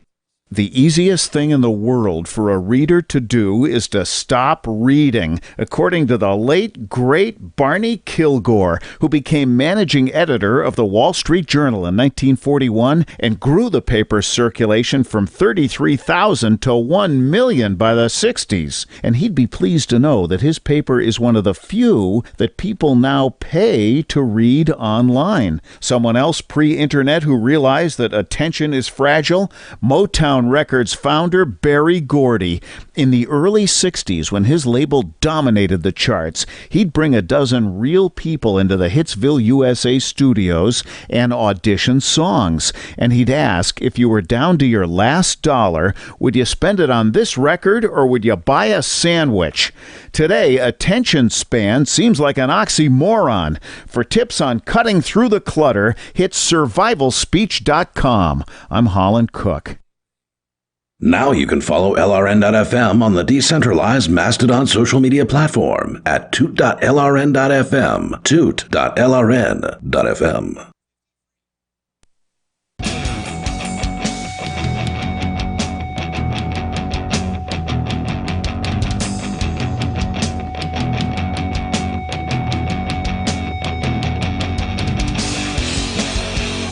This is Free Talk Live. 855-450-FREE. That's our toll-free number. 855-450-3733. That's the number you can call and tell us what's on your mind, what is of interest to you, and we can talk about it. But first, I want to tell you about Liberty First University. You may have heard of Chris Ann Hall. She's a former Florida attorney and former prosecutor, fired after teaching the Constitution, even though she was ordered not to by her boss, State Attorney Skip Jarvis. She would not stop and stood up for liberty over a paycheck. Watch the replay of our webinar with Chris Ann Hall for free at lfu.freetalklive.com. Chris Ann is a disabled veteran of the United States Army, a Russian linguist, a mother, and a patriot. She now travels the country and teaches the Constitution and the history that gave us our founding documents. Chris Ann Hall doesn't just teach the Constitution, she lays the foundation that shows how reliable and relevant our founding documents are today. She presents the genealogy of the Constitution, the 700-year history, and 5 foundational documents that are the very roots of American liberty. Her belief is that you cannot properly understand or interpret the Constitution without a firm grasp of its very foundation. To learn more about Liberty First University and watch this free webinar on demand, visit lfu.freetalklive.com. Don't wait until it's too late to get this webinar for free. Watch now at lfu.freetalklive.com. In studio, it's myself, Chris. And Ian. And nobody. And we have been talking all things bad about California. I hate to sound like I'm picking on California, but California's got it coming. You got it coming, man. You guys have just allowed your government to expand beyond almost any state in the union. You're tied with New York as the least free state. No, they're not tied. Oh, are they number one? Not the last time I looked. New York was the worst, the least free state by far. Oh, really? Way worse than California. Oh, so wow. you got to try harder, California. Yeah. You're getting there. Beat on the race to the bottom by New York. Is that New York City or New York State? Interesting. So the rating of the 50 states based on liberty, and California, no matter what poll that tries to rate liberty in 50 states, California is always going to be near the bottom. And, I know you listening to me, you don't want to be known as the place that has the worst liberty, that has the lowest ratings on anything. What state, who would ever want their state to rate at the bottom of the polls? But you keep electing these politicians that promise to give you everything under the sun, and this is what you get.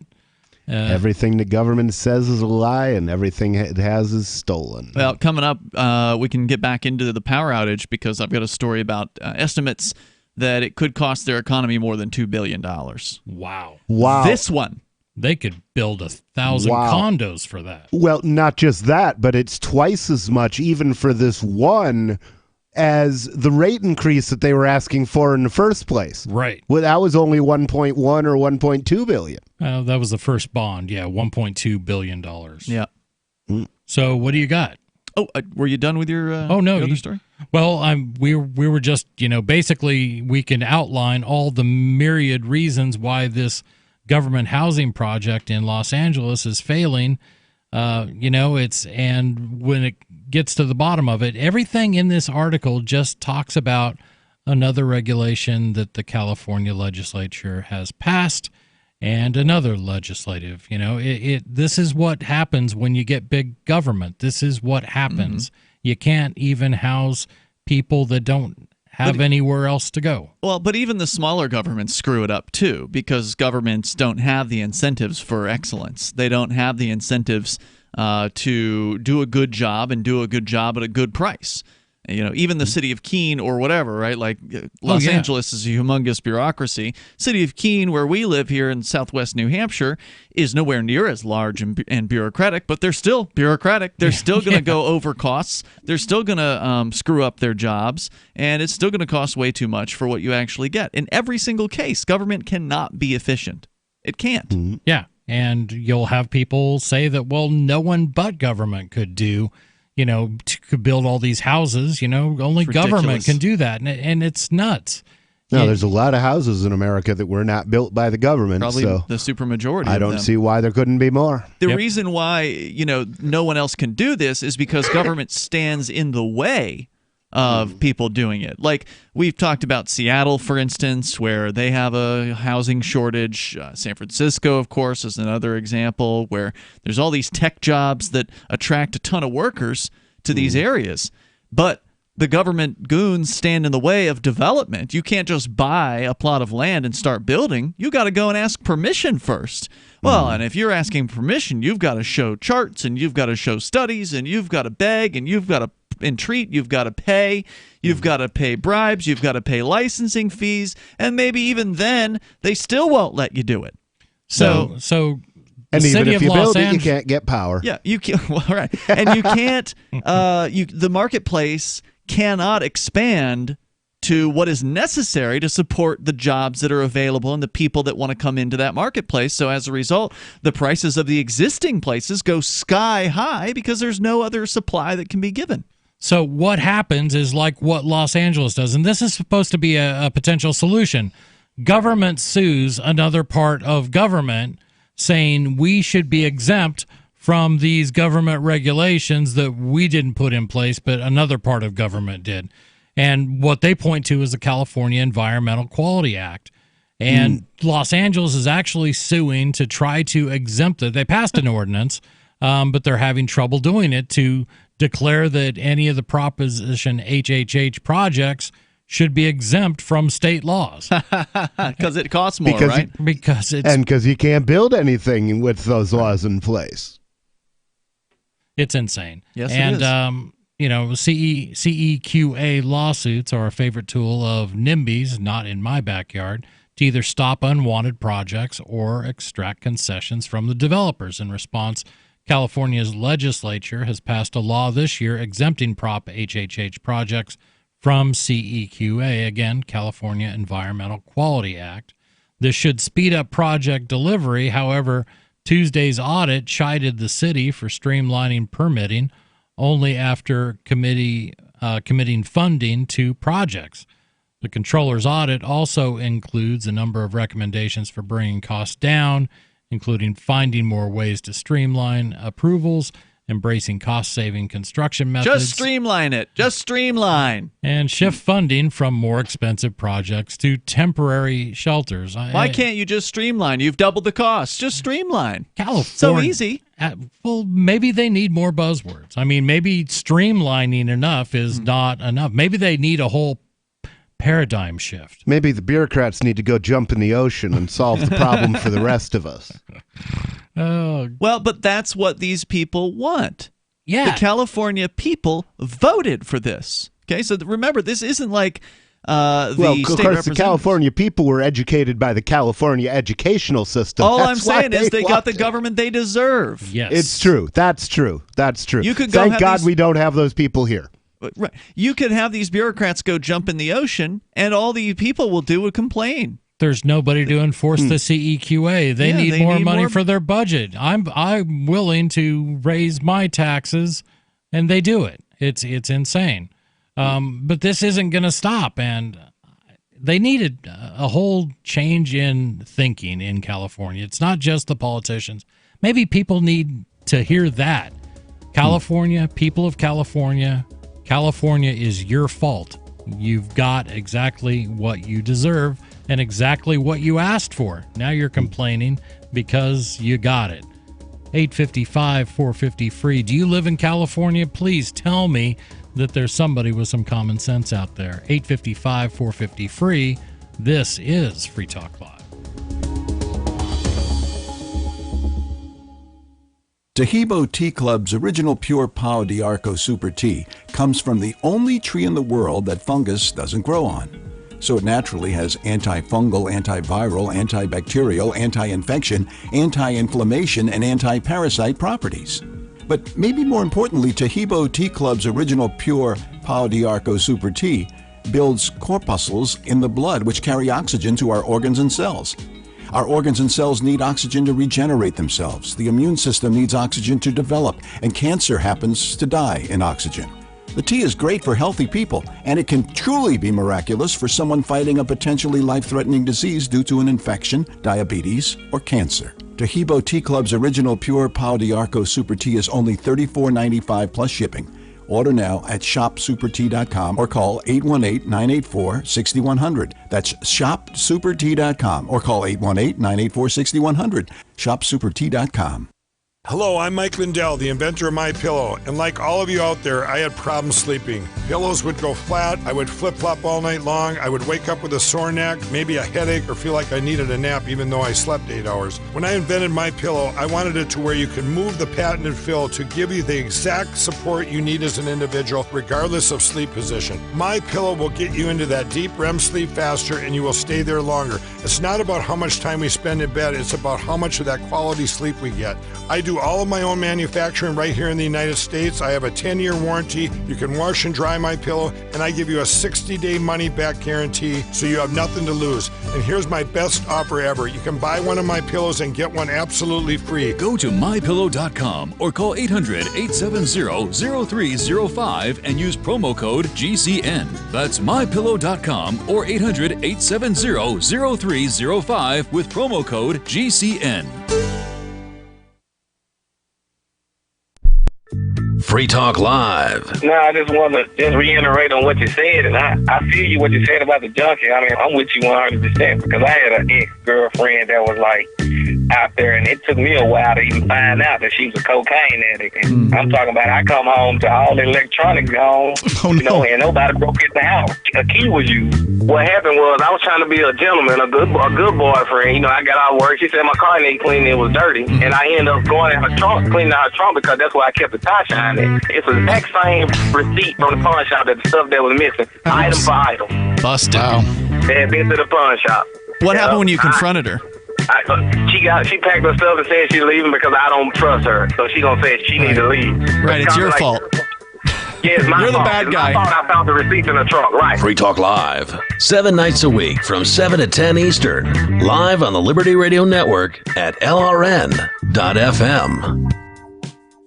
There are lots of ways to listen to Free Talk Live. Our podcast has been around since podcasts began, and now the FTL feed is loaded with content besides our full show archives. Did you know that we make it easy for you to customize your podcast subscriptions? We have different feeds, one that includes only our full shows, one with just the Daily Digest, and one with just the Edgington Post. You decide what you listen to. It's quick and easy to customize your feeds at feeds.freetalklive.com. That's feeds.freetalklive.com. Are you tired of governments murdering people around the world? Stop using their money. There is an alternative. Bitcoin is a stateless, free market, non-political currency. Bitcoin cannot be inflated or controlled by any government. By using their money, you are helping the state. You have an incredible alternative available now. Learn it, use it, spread it. Get started with Bitcoin at Bitcoin.com. That's Bitcoin.com. This is the Liberty Radio Network, broadcasting the latest liberty-oriented audio content 24 hours a day at LRN.FM.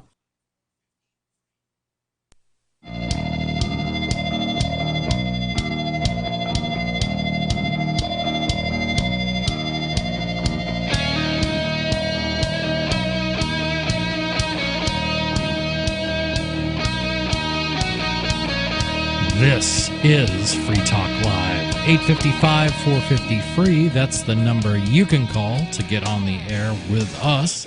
That's 855-450-3733. Again, Free Talk Live is open phones radio. Not many of us left, not many stations that will let you bring up a subject that the host isn't already talking about, but we don't care. We want to hear what's on your mind. Because we do care. We do care. It's more fun when we talk about things that are of interest to you, and when they are, that means we've probably hit on something, and our callers invariably give us the best topics. Ian, you were digging up some stuff on the economic impact of these quote-unquote rolling blackouts that Californians are suffering. Days-long blackouts. Yeah, and we don't... PG&E, the company that is doing this, they're not even really saying how long they will last. Or they're saying that it could be several days.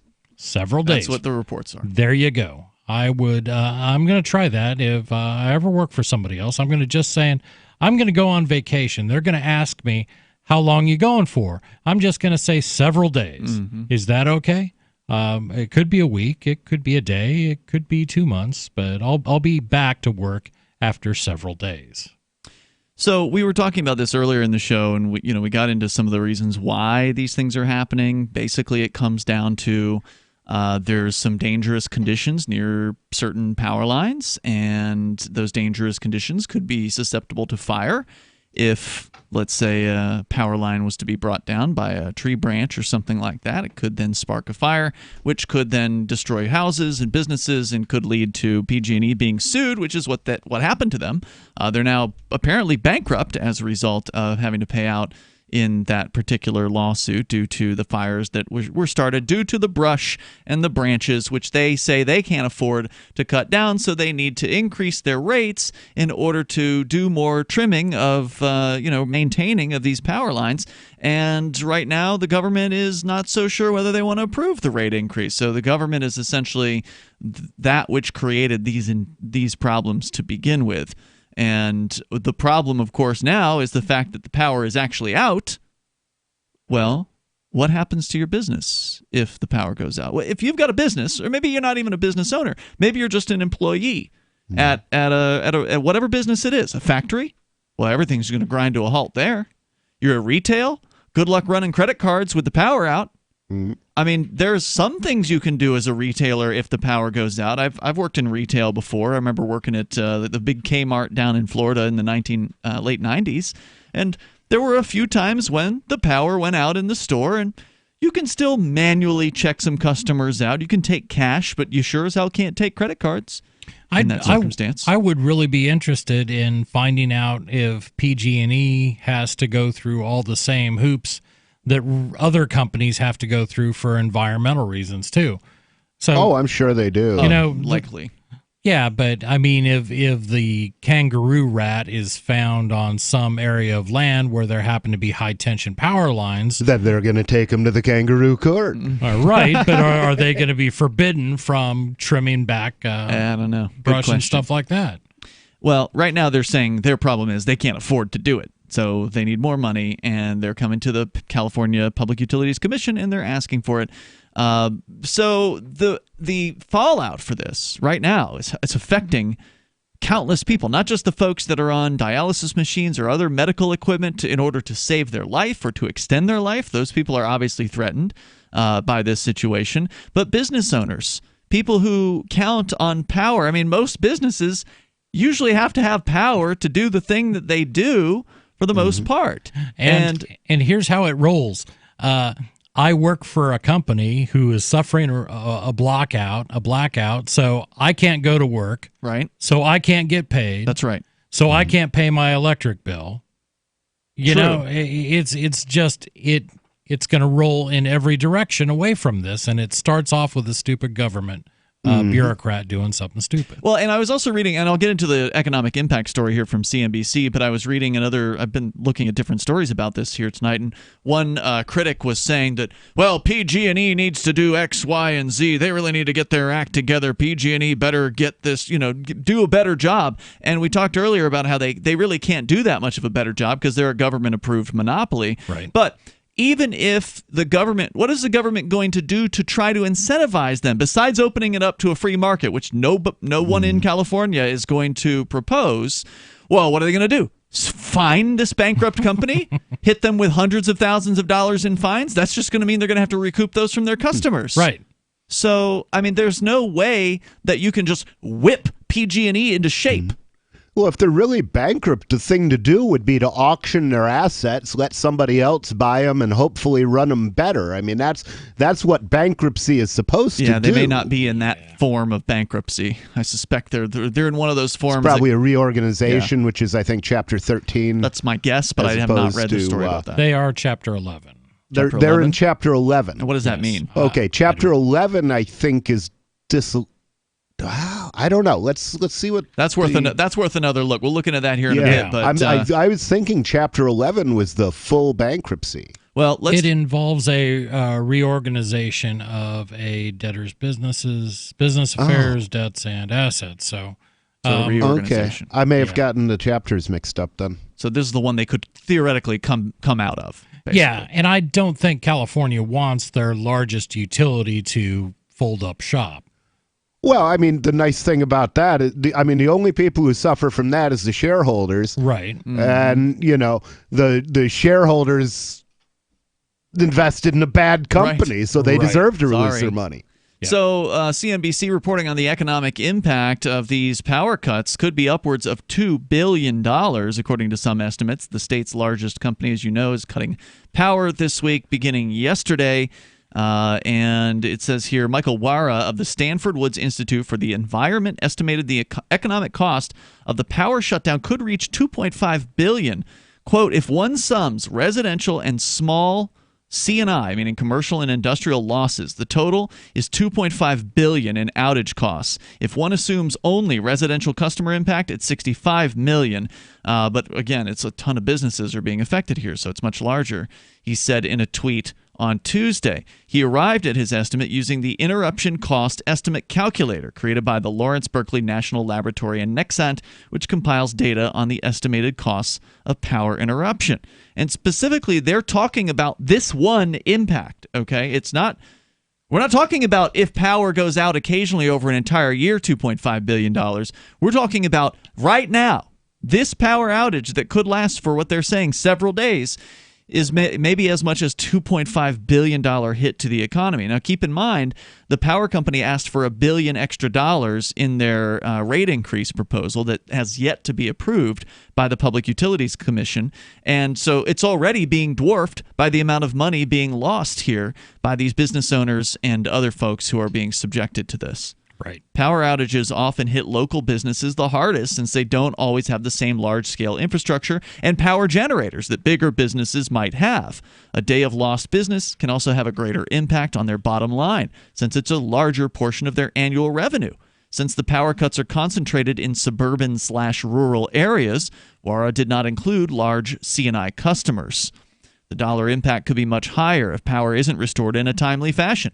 PG&E officials said every inch of power line will have to be inspected before resuming service. And on Tuesday, officials warned it could take up to 5 days.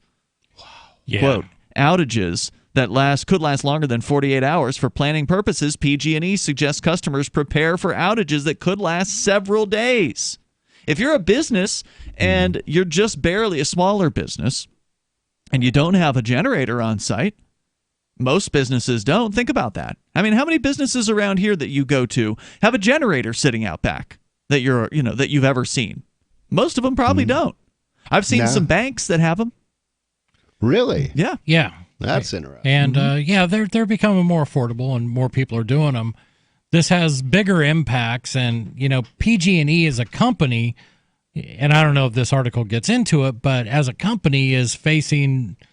I mean, it's not just that they can't afford to trim trees and stuff like that and clean up around there and reduce the chance of wildfire, but they take a hit on the market too. So PG&E bonds are trading at record highs, meaning that you got to pay people more to buy your bonds.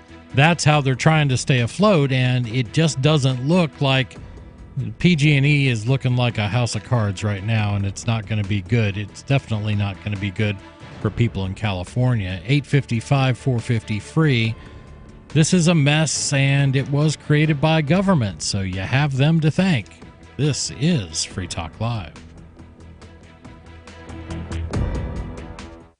Balance of nature, changing the world one life at a time. Scientific research has shown that many cancers and lifestyle diseases can be prevented with a diet rich in fruits and vegetables. This prevention comes from the phytochemicals in the plants. I don't take any supplementation, but I take Balance of Nature because I've seen it in my lab and I know that it works. I've seen the immune response increase, I've seen your DNA repair capacity increase, and I've seen DNA protection. And that, to me, as a scientist, rings so true, and it's only natural. Experience the Balance of Nature difference for yourself. Call or go online now and become a preferred customer, which gives you our best pricing and free shipping. And we'll take off an additional $25 on your first order. This will be a limited time offer, so don't wait. Call 800-2468-751 or go to balanceofnature.com and use discount code FTL. So you've signed the Shire Society Declaration and are planning your move to New Hampshire to be around more liberty-oriented people. Next, sign up for the Shire Society Forum at forum.shiresociety.com. There are a bunch of people there who are already in the Shire, and they want to meet you. If you're already in the Shire physically, you should also come by the forums. Remember, not everyone uses Facebook. New people are signing up for the Shire Society Forum every month, so drop in and say hello at forum.shiresociety.com. LRN.FM now has a Discord. Discord is a free text and voice chat platform, and we now have our own server with a bunch of channels at discord.lrn.fm. You can join other listeners as they chat about various things during our live shows, or anytime, day or night. Discord software is available cross-platform, so you can have it on whatever device you want and take your chats anywhere. Join our Discord at discord.lrn.fm. That's discord.lrn.fm. You're listening to the live edition of Free Talk Live. Hour number 3 is next after the news here on the Liberty Radio Network at LRN.FM.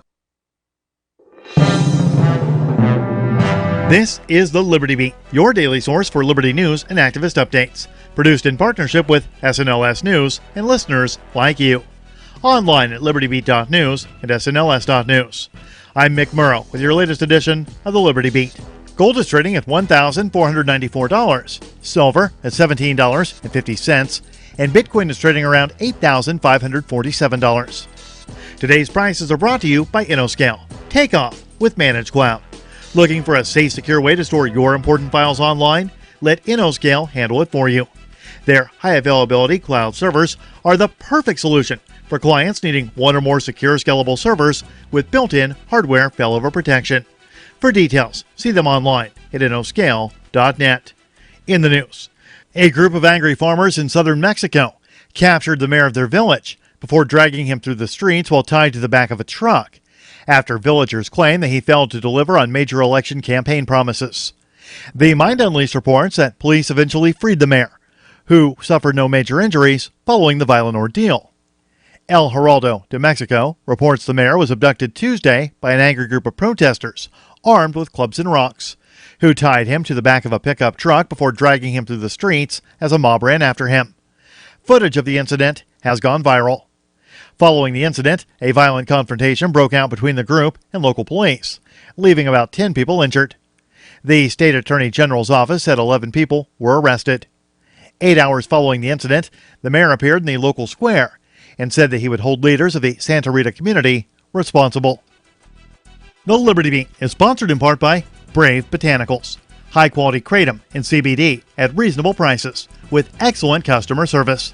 Brave Botanicals is activist-owned and mission-driven and believes so strongly in the power of kratom, they're giving it away for free. Just go to freeounceofkratom.com for a free ounce of kratom delivered to your door. Just pay shipping. That's freeounceofkratom.com. This is the latest edition of the Liberty Beat.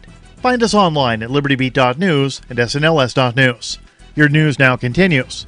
This week, America's longest war in Afghanistan turned 18 years old, and so did its youngest soldier.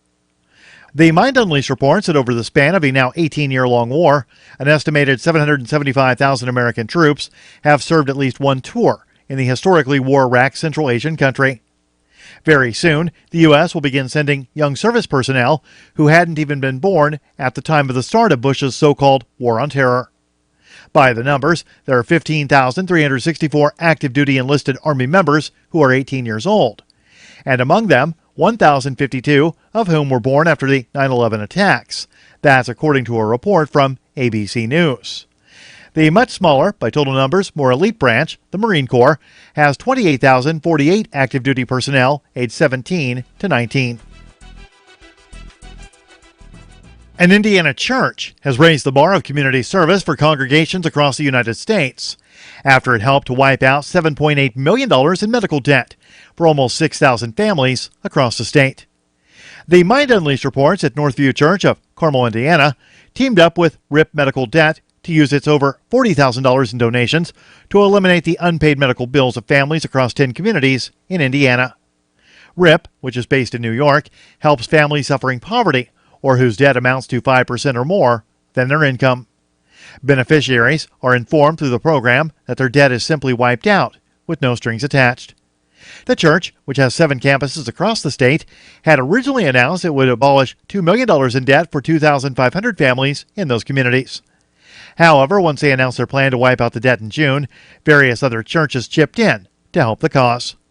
Before long, the donations more than doubled, as Northview congregants clamored to continue the movement. Those donations doubled the effect of the debt relief plan. Support for the Liberty Beat comes from the Conscious Resistance Network, featuring videos, news reports, and articles from a spiritual anarchist perspective. Experience the Conscious Resistance at theconsciousresistance.com. How would you like to have your business featured on the Liberty Beat? You can. Just send an email to libertybeat@snls.news for details. This is the Liberty Beat, produced in partnership with SNLS News and listeners like you. The Liberty Beat is online at libertybeat.news and snls.news. I'm Mick Murrow, reporting for the Liberty Beat, reminding you, spread liberty with a smile.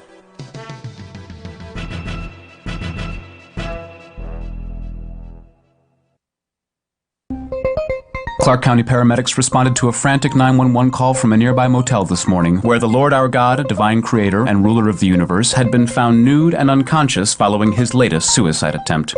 God, who sources say had recently grown far more depressed and withdrawn from humanity than usual, reportedly attempted to hang himself from the base of his motel showerhead after ingesting an unknown quantity of Ambien. Motel sources claim that God's room had been left in a state of disarray, and revealed that they had found a brief note written by the omnipotent deity, saying that the suicide stems from long periods of unhappiness he had been suffering in recent millennia, including the death of his only child, thousands of years of war and genocide, chronic weight gain, and the aftermath of his messy 15,088 BC divorce. Paramedics say the Supreme Being had no pulse when they arrived. The Lord's overdose comes in the wake of several widely publicized previous suicide attempts, including a 1985 incident when the Lord leapt from the Grand Canyon but changed into a bird at the last second and flew to safety. This is the Onion News Network.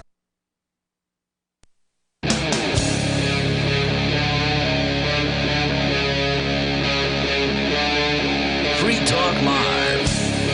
This is Free Talk Live, 855-450-FREE. That's our toll-free number, 855-450-3733. You can also hit us up on Discord. Discord is way cool. You load the Discord app. You can find out more at discord.freetalklive.com, but you'll use your high-speed internet connection and your quality microphone to contact us here at the show, just like dialing in, except you will sound like you are here in the studio with us. In studio tonight, it's myself, Chris. And Ian. And nobody. And nobody brought in a pretty interesting tale, a story from decrypt.co about another stablecoin. So what's a stablecoin? Yeah, a stablecoin is a cryptocurrency that is designed not to have real big fluctuations in price. It's supposed to be stable, and usually they do that by pegging the price of the stablecoin against a well-known regular fiat currency like the U.S. dollar. Well, there are two ways to do it. One is a peg, and the other is a backing.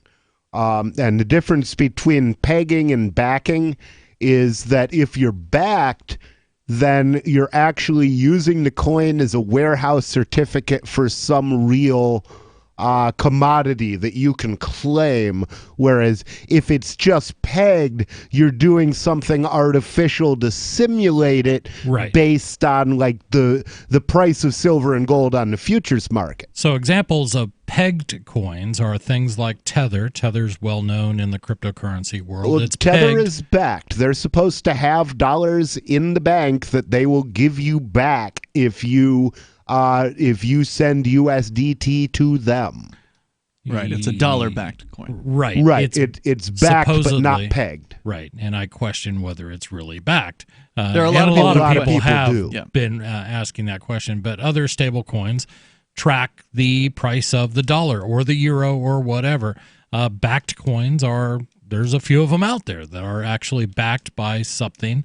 There's more than a few of them. I was reading an article within the last few weeks about all the different gold and silver stable coins out there. I mean, it was like 24 of them that were in this story. And of course, which ones are viable, which ones are going to stick around over the years, which ones are really backed. I mean, who knows? Which really flies in the face of, the vision of Satoshi Nakamoto was you don't have to trust anyone. But with these, you do. And this is really taken another tack on that. The title of this story is Crypto Goes Full Circle with a government-guaranteed gold-backed stablecoin. So let me get this straight. It's a stablecoin. It's tied to gold, and it has the full faith and credit of. Does it though? Not the full faith and credit. I don't. Well, think. it says a company plans It's not to issue government Yeah. issued. I was saying that facetiously, guys. Okay. It's okay. Well, let's get it right. Yeah. Okay. Well, forgive me for my sarcasm. That's okay. Bitcoin began as an alternative to gold and state-backed money. Now a company plans to issue a government-guaranteed gold-backed stablecoin. A crypto startup is launching a token based on government-guaranteed gold reserves, proposing it, perhaps somewhat ironically, as an alternative to volatile dollar-backed alternatives. Oh, so it really is backed by government gold reserves. I thought it was the Perth Mint's gold reserves that were backing it. Okay. Well, I think it's Perth Mint's gold, but it's guaranteed by the government. Perth Mint's holdings are guaranteed. Let's get into the story. The Australia-based Infinigold is launching the Perth Mint Gold Token, a crypto token backed by digitized certificates representing gold held in a, quote, network of central bank grade vaults, unquote. Those vaults are operated by Perth Mint, a gold refiner, quote, guaranteed, unquote, by the government of Western Australia. Each token represents an ounce worth of Perth Mint gold. So again, as guaranteed as any government backing has been guaranteed over all of history. Absolutely. We guarantee these greenbacks. Infinigold positions its token as a non-inflationary alternative to dollar-backed stablecoins, given that the original cryptocurrency Bitcoin was itself a reaction to inflationary economics and has been championed as a better store of value than gold. It may be a sign that stablecoins have reintroduced the perils of seigniorage. So, okay, seigniorage is not a peril. Seigniorage is the difference between the value of raw gold and the value of a gold coin. Okay, tell us more. Okay, in you how buy it applies gold. to this. Well, there's a hunk of gold. You buy gold Right. in 1,000-ounce ingots at a particular price. Okay. You make coins out of it, and then you sell the coins. Your profit is called seigniorage. So the difference would be the cost of my big lump of gold, my 1,000 pounds or whatever it is, and the amount that I would get after I have minted it into coins. That's the seigniorage. That's the seigniorage. Okay. Yep. So, wouldn't that include both your profit and your costs as well? Because there's going to be significant costs in taking that gold. And Yeah, putting it- that's true. We would include the labor costs, whatever costs are made in running the mint as well. Which is why the gold back, which is the thing we talked about on Free Talk Live back at the Freedom Fest, which we met the gold back guys there. It's like a super thin, foldable piece of gold. It's like a 1/1000th of an ounce. They have ones, they've got 5s, they've got 10s, 25s, and 50s. These are a beautiful product, but you're going to pay almost twice the cost of the spot price of gold to get these things. Right. And that's because there's a very fancy process involved in taking gold and making it into a useful thing. Right. You know? Bendable, Well, and it's- flexible, and durable. Right. It's also because pretty. it's almost impossible to obtain precious metal at spot.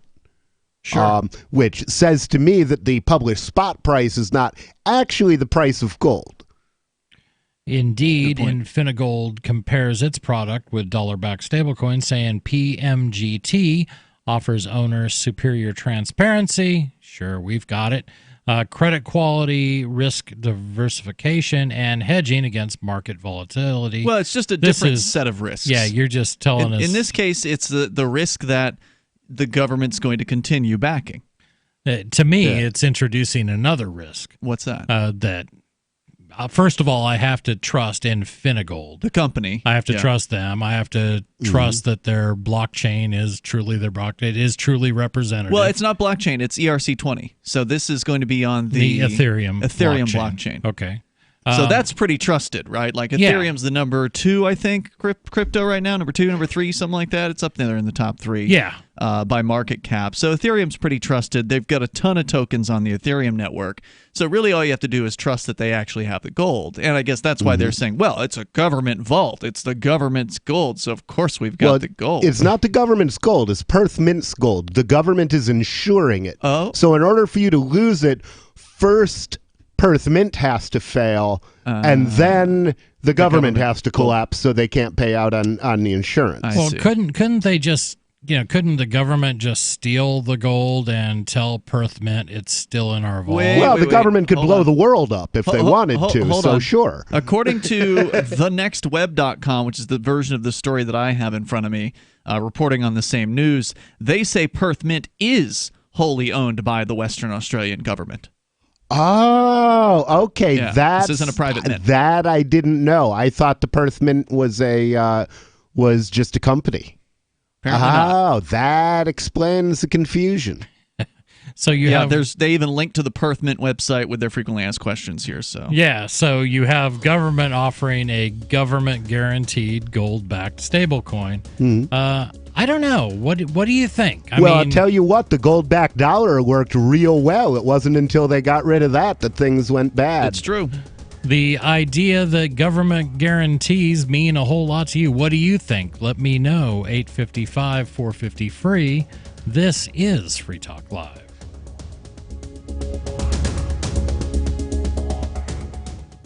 You love Bitcoin. It's the future, right? Well, no, not if everyone stops using it. I mean, think about it. How many places in your town take Bitcoin? One? None? Let's be real. If this Bitcoin thing is ever going to happen, it's going to need your help. The good news is, the guys at AnyPay have your back. We built a website called helpmetakebitcoin.com, and it's a place you can send any business, and they'll be set up to take Bitcoin in 5 minutes. Helpmetakebitcoin.com.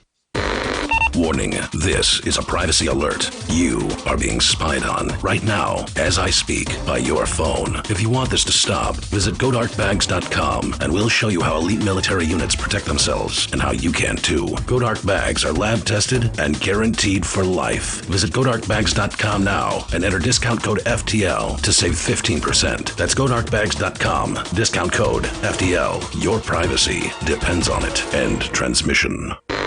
Free Talk Live is now on more than 200 radio stations nationwide. We've had more than 18 million podcast downloads, and we claim millions of listens a month. We're a multimedia ad venue with print, email, web, and terrestrial radio marketing platforms. We strive to have ad packages that cater to advertisers big and small. Contact me today at marketfreetalklive.com to see what we can do for you. Marketfreetalklive.com. If you're a local advertiser, contact this station. But if you can service a national audience, contact me, marketfreetalklive.com. Our history classes start teaching the Constitution around 1776 or even later. The foundation of our Constitution goes deeper than that. Without examining the context that gave America its principles and its founding documents, we cannot understand the foundation of our liberty and our constitutional republic. Liberty First University teaches online classes in a way that all ages find compelling and understandable, from middle school to law school. Join us at lfu.freetalklive.com to watch the free pre-recorded webinar. Watch now at lfu.freetalklive.com. Is spreading the message of liberty, cryptocurrency, and peace around the globe worth $2 per month to you?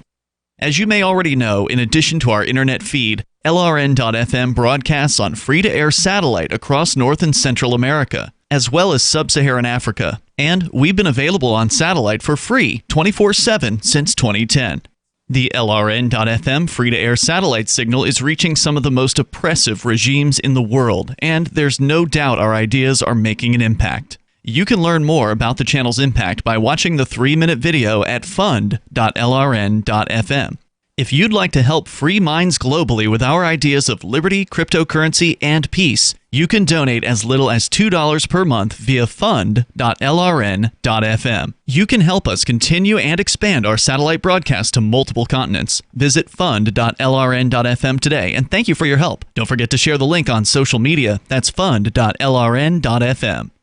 The LRN.FM social media channels have been revamped. We've eliminated Facebook and focused on other platforms like Twitter and Mastodon, the decentralized alternative to Twitter. On our accounts, you'll find posts from multiple LRN.FM show hosts together in one place. Follow us on Twitter at twitter.lrn.fm, or better yet, move to the decentralized Mastodon social media platform at toot.lrn.fm, toot.lrn.fm. I think you'll like it. The new 4th edition of Healing Our World, The Compassion of Libertarianism, will take your understanding of liberty to a deeper level and has over 1,300 updated references, new cartoons, and a foreword by Dr. Ron Paul. With discounts for multiple book purchases, the 4th edition of Healing Our World is a great gift for the liberals, pragmatists, environmentalists, and Christians in your life who think libertarianism is cold-hearted. Get yours today at healing.freetalklive.com and use promo code FTL for a $5 discount. You can sign up to receive the latest about the Liberty Radio Network via our email updates at updates.lrn.fm. That's updates.lrn.fm.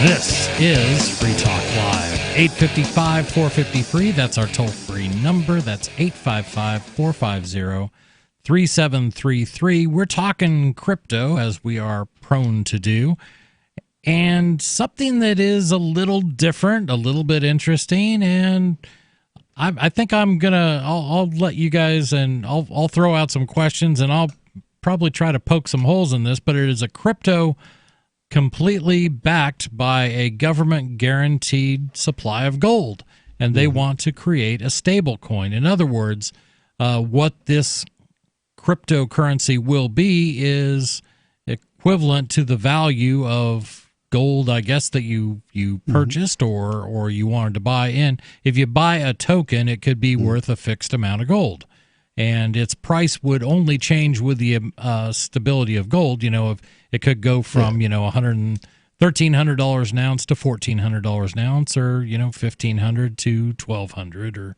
That's Well, it. any number to any other number. Right. but without the price range that cryptocurrencies like Bitcoin typically say we'll see, and people frequently talk about how volatile cryptocurrency markets are, but that just depends on how far you zoom the chart.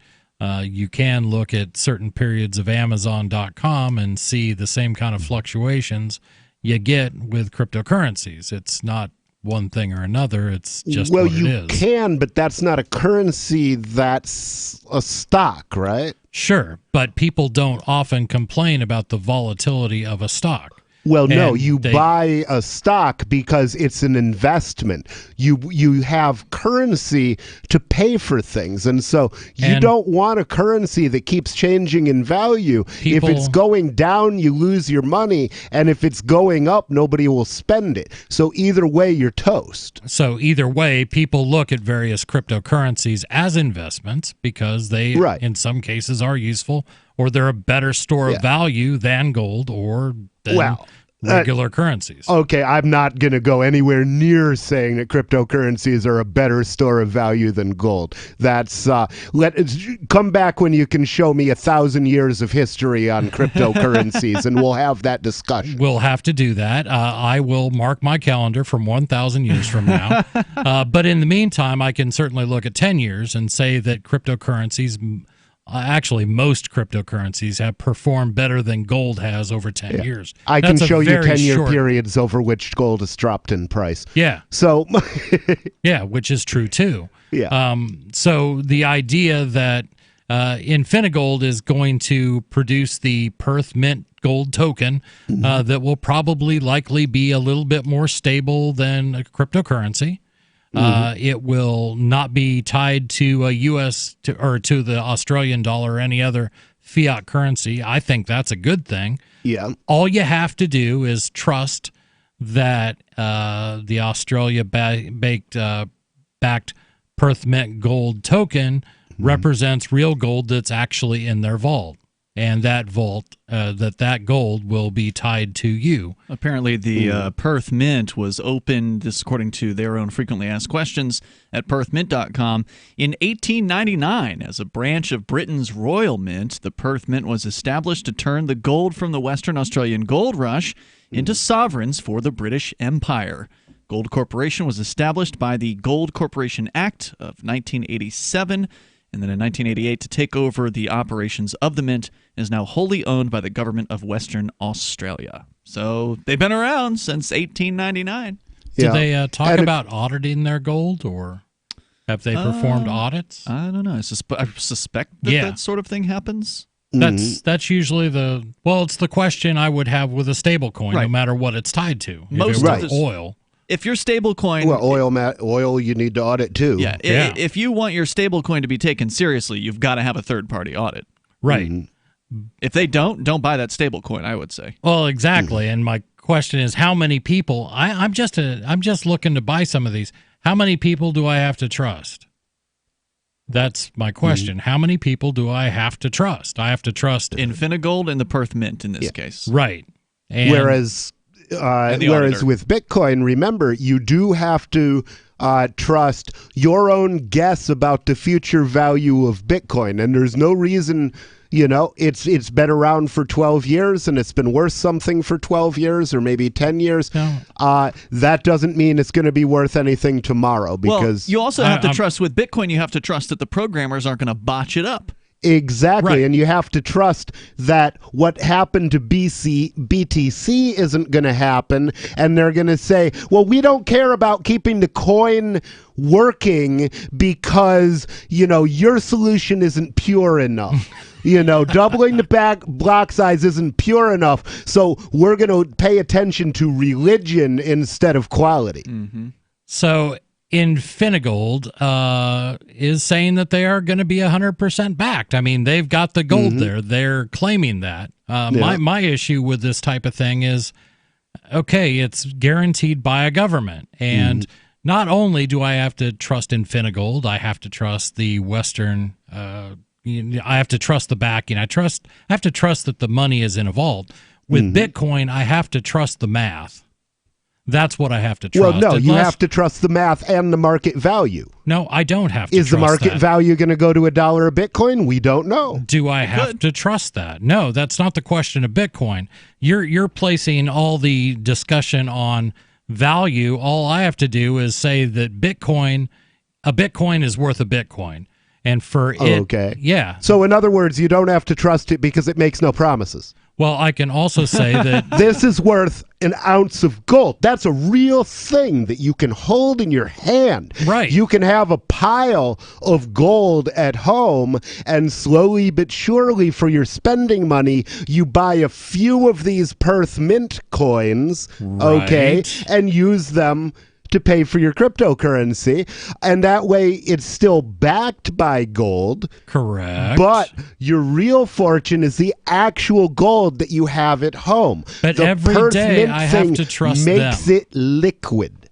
I have to trust Perth Mint. Yeah, you're not wrong about that, Chris. That Yeah. With all of these stable coins, there's somebody you have to trust. And if it's not going to be the government, then, because my first objection to the non-governmental stable coins, the gold-backed ones, is, well, okay, what if the government raids the vault? Because that's what happened with the Liberty Dollar, which was before cryptocurrency. Liberty Dollar was sort of the best alternative currency in the United States. And what happened? The government came in 2007 and raided not only the mint, the Sunshine Mint in Coeur d'Alene, Idaho, which is where they were doing the minting and the storage of these things, and they also raided the Liberty Dollar head offices. I think it was in Indiana, Evansville, I believe it was, and they took all their coins. So, that to me is the biggest risk with these operations, and I suspect that Lloyd's of London will not insure against governmental theft. Right. Yeah, that's a concern. I don't know if that's true. I was thinking Lloyd's of London might insure against anything. If so, then you're right. I would be less concerned. If there was actually an insurance policy backing a stablecoin that said, if the government raids, we'll pay out, that would be pretty cool. It's we'll just always legalize gambling, and we can create our own insurance policies by betting something isn't going to happen. I'll say you can insure anything if you've got enough money for that policy. $855, $450 free. What do you think? This is Free Talk Live. I can definitely say that I have found the best cryptocurrency wallet. Certainly the best named one. I'm Mark Edge, and I love the Edge wallet. I've been using it for the last few months. You can buy, sell, trade, and hold your cryptocurrency securely. I trust my holdings of all the major cryptocurrencies to Edge Wallet, and you should too. No long phrases to memorize, just a username and password. Secure your freedom with Edge Wallet. Get it now on Apple or Android in the App Store or at edge.app. Gold has definitely been on the move recently, and there is no more secure investment historically. McIlvaney ICA has been helping people take delivery of precious metals and find storage options for decades. They've helped thousands of investors with their precious metal IRAs. Call ICA today for your free portfolio review at 800-525-9556 or download their free report online at ICAGoldSilver.com to learn how you can double your gold and silver ounces even within an IRA. 800-525-9556. ICAGoldSilver.com. Hi, I'm Derek J. I don't want a politician to represent me. To me, government is the idea that one group of people can coerce everyone to comply with an edict or face increasing punishments up to and including death. Despite perhaps the most noble of intentions, the best government services are a far cry from what could be provided for by voluntary interactions. Besides, the people who call themselves the government wage wars and put peaceful people in jail for crimes involving no victims. If Starbucks used some of its money to drop bombs, I wouldn't shop there. So why would I support the American empire? The empire does not require my consent. Derek J's Victimless Crime Spree. Watch it for free and order the Director's Cut DVD at victimlesscrimespree.com. That's victimlesscrimespree.com. Cell 411 is a free app for Android and iOS that replaces government-controlled 911. Cell 411 allows you to preset a group of friends or private organizations to show up at any emergency. Cell 411 is a nightmare for the state because it proves their so-called services aren't needed. Cell 411 has had thousands of installs, and of course it's covered by the BIPCOT no government license. Cell 411 because your friends won't shoot you when you're in trouble. Without the government, who would build the emergency services? You and Cell 411. Get it today at getcell411.com. Some of you asked, and now we've delivered. LRN.FM's live Keene, New Hampshire studio shows are now streamed in HD on Twitch. Visit our channel at twitch.lrn.fm and give it a follow. If you have Amazon Prime, you get one free subscription on Twitch. If you use it on our channel, Twitch will give LRN.FM a monthly piece of your Prime subscription cost. So please watch, follow, share, and subscribe to twitch.lrn.fm. That's twitch.lrn.fm. This is a special alert for business owners, consultants, coaches, folks planning retirement, entrepreneurs, and anyone who is saving and investing to build a financial future. You are likely aware that financial privacy for most people has recently died a miserable death. And let's face it, without privacy, there really is no security, is there? Bankrupt governments and banks on the verge of collapse are perhaps the biggest threat to your financial future today. The Lighthouse Law Club recognizes this and has been working diligently to provide safe, secure, and productive tools to ensure your privacy, your financial security, and your future financial well-being, despite the catastrophes which many people fear are looming ahead of us. Find out more with a variety of free videos on the YouTube channel for Lighthouse Law Club.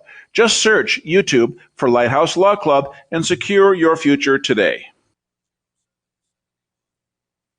What's up next? Visit the Liberty Radio Network program guide to find out at shows.lrn.fm. That's shows.lrn.fm.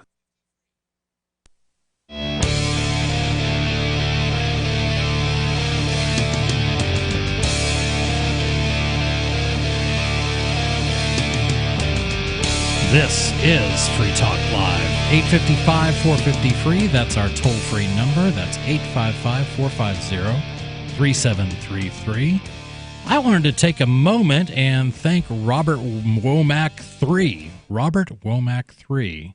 He is a silver amplifier of Free Talk Live. What is an amplifier, you may ask? That's somebody who belongs to our AMP program. These are folks who have decided that it's important to hear another type of voice on the radio.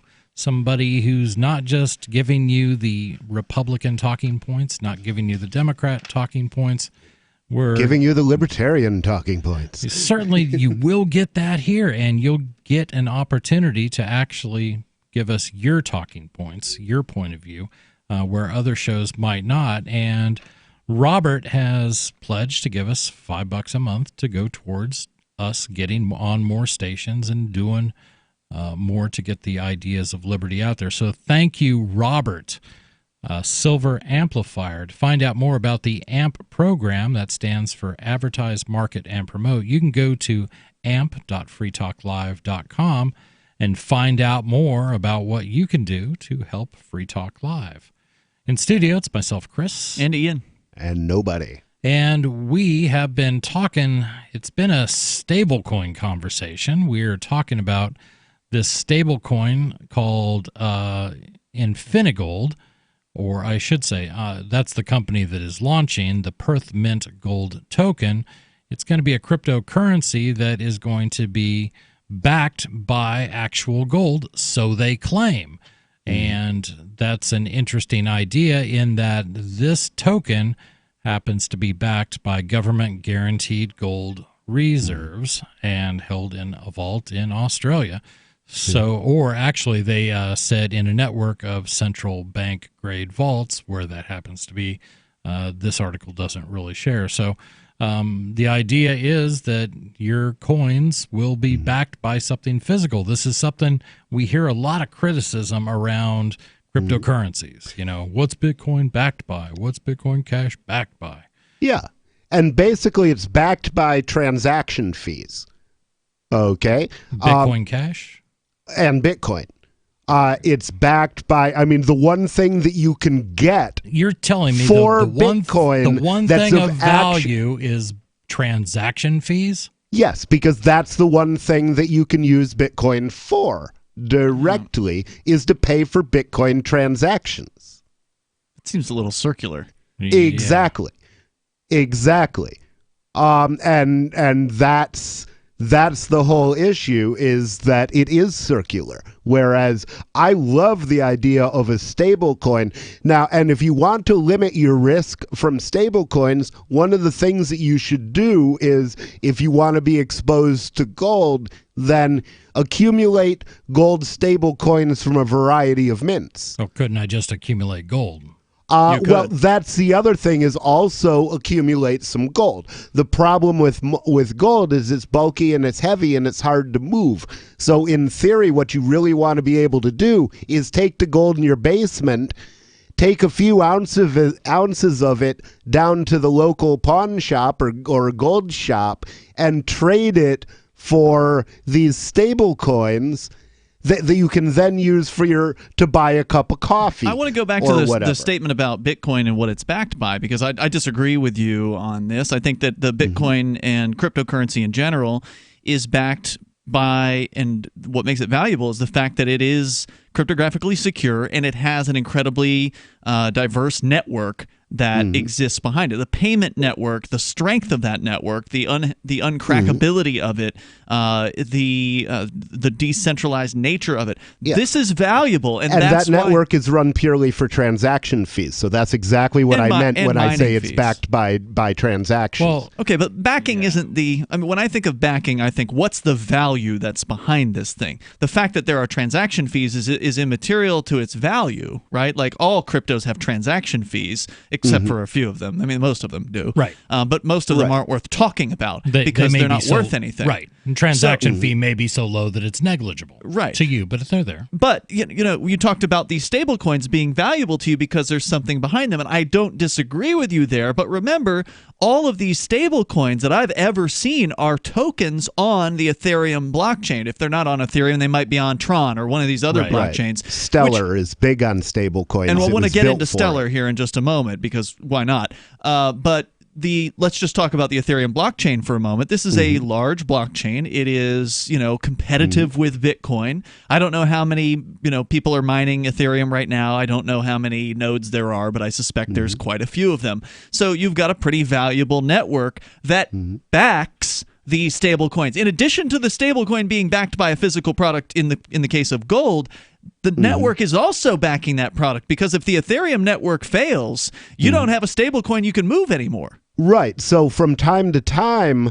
the Perth Mint is going to have to trade some of their stable coin for actual Ethereum or Ethereum gas to pay the transaction fees. So that is... it's like, what is the dollar backed by? Well, it's backed by, you have to pay your taxes in dollars, and if you don't pay your taxes, the government will kill you. So the dollar is backed by not being killed. Right. Yeah. Hey, do we want to talk to those folks that are on the line? I would like to go to Mike in Washington State. Mike, you're on Free Talk Live. What's on your mind? Hi, I'm glad to hear that nobody's there tonight, because I wanted to thank him for that video from TED Talk. Nobody, you did a TED Talk about addiction. No, he was recommending isn't that a great video? Which one was it? Wait, just give it. It was, and I don't need to call you and cry on your shoulder, but it really, I learned a lot from it, and I appreciate it. That's not what I called for, but thank you. And what was it called? I mean, just everything you think you know about addiction is wrong. Okay. That way people can look it up. Now, is this mouth breathing? My subject is going to... No.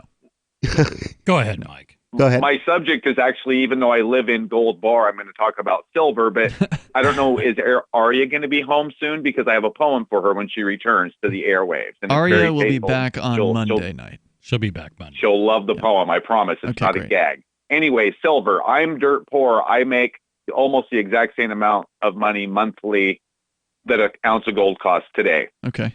Everything you're talking about tonight is out of it's never going to happen. And there's millions of people like me that are on a Social Security income. And we cannot participate in this great stuff you're talking about. but we can participate in things like silver, vacuum sealed dime bags of marijuana, rolling things that we have to barter with. And I recommend that poor people, and probably a lot of them listening because we have radios, not TVs, purchase ounces and grams of silver. I've got like 5 pounds of mixed silver. It's not much, but it could probably get me something if the you know what hits the fan. And I'm always kind of prepared. I actually sleep with a go bag for winter. I mean, so I'm actually prepared. You know, and a lot of people aren't, but I think people should keep a small stat because we're just poor. We're not going to buy Bitcoin and gold. Well, now hold on. Well, Bitcoin, I mean, you can buy $1 worth of Bitcoin. So that's the biggest misconception, I think, when it comes to people who are new to cryptocurrency. They say, well, I can't afford $8,500 for a Bitcoin. Most people would not be able to afford that. However, as you pointed out, you could buy $1 worth, but that would be kind of silly because the Bitcoin fees are very high. So it would get eaten up by the fees. Yeah. Well, I don't recommend Bitcoin. I recommend Bitcoin Cash. There's a bunch of different options out there, but you can still buy $20 worth. If you've got an extra $20 sitting, then you can put that into cryptocurrency, no problem. Or if you know cryptocurrency users, just if they want a favor, tell them, hey, I'll do a favor for you for a little bit of Bitcoin. You for can earn $10 worth of Bitcoin. Exactly. And if you do, so it is doable, but I'm an old man, so it is doable. But I just look at the street value of things because that's where I'm going to end up when somebody tips my trailer over. I mean, I'm in that environment. If you want to hold on, I would end up that. I'm not sure if you finished your point, so we can put you on hold here, and if you got more, stand by. So what do you think? Stable gold. Gold backed by the government, but they'll give you crypto representing it. Is this a good idea? Nobody seems to think it is, and I can see the appeal to something backed. This is Free Talk Live. Complement your health with hemp-derived cannabinoid oil. We've always believed that the closer to Earth, the better it is for our bodies. Our hemp-derived cannabinoid oil is phytocannabinoid-rich, full-spectrum, and organically grown. Finally, hemp made easy, clean, and effective. GCNhemp.com or call 877-878-4203. That's right, we cut through the red tape. It's now available at GCNhemp.com or call 877-878-4203. Message and data rates may apply. Help! Seriously, I'm too young for hair loss. My hairline keeps creeping back. Receding? I got this bald spot. It's thinning everywhere. I'm gonna have to give up and shave it. Dude, put down the razor because Bosley, America's #1 hair restoration expert, is about to give you your real hair back permanently. Don't ignore the signs of hair loss. Bosley is giving away an absolutely free information kit that reveals all the signs and a free gift card to anyone who texts KIT88 to 85850. Bosley will show you for free how great your hair could look. Using the latest technology, Bosley's solution to hair loss is permanent and protected by the Bosley Guarantee. Plus, since Bosley has new non-surgical options, you owe it to yourself to text now for an absolutely free information kit and a gift card for $250 off, no matter what level of hair loss you have. Text KIT88 to 85850. KIT88 to 85850.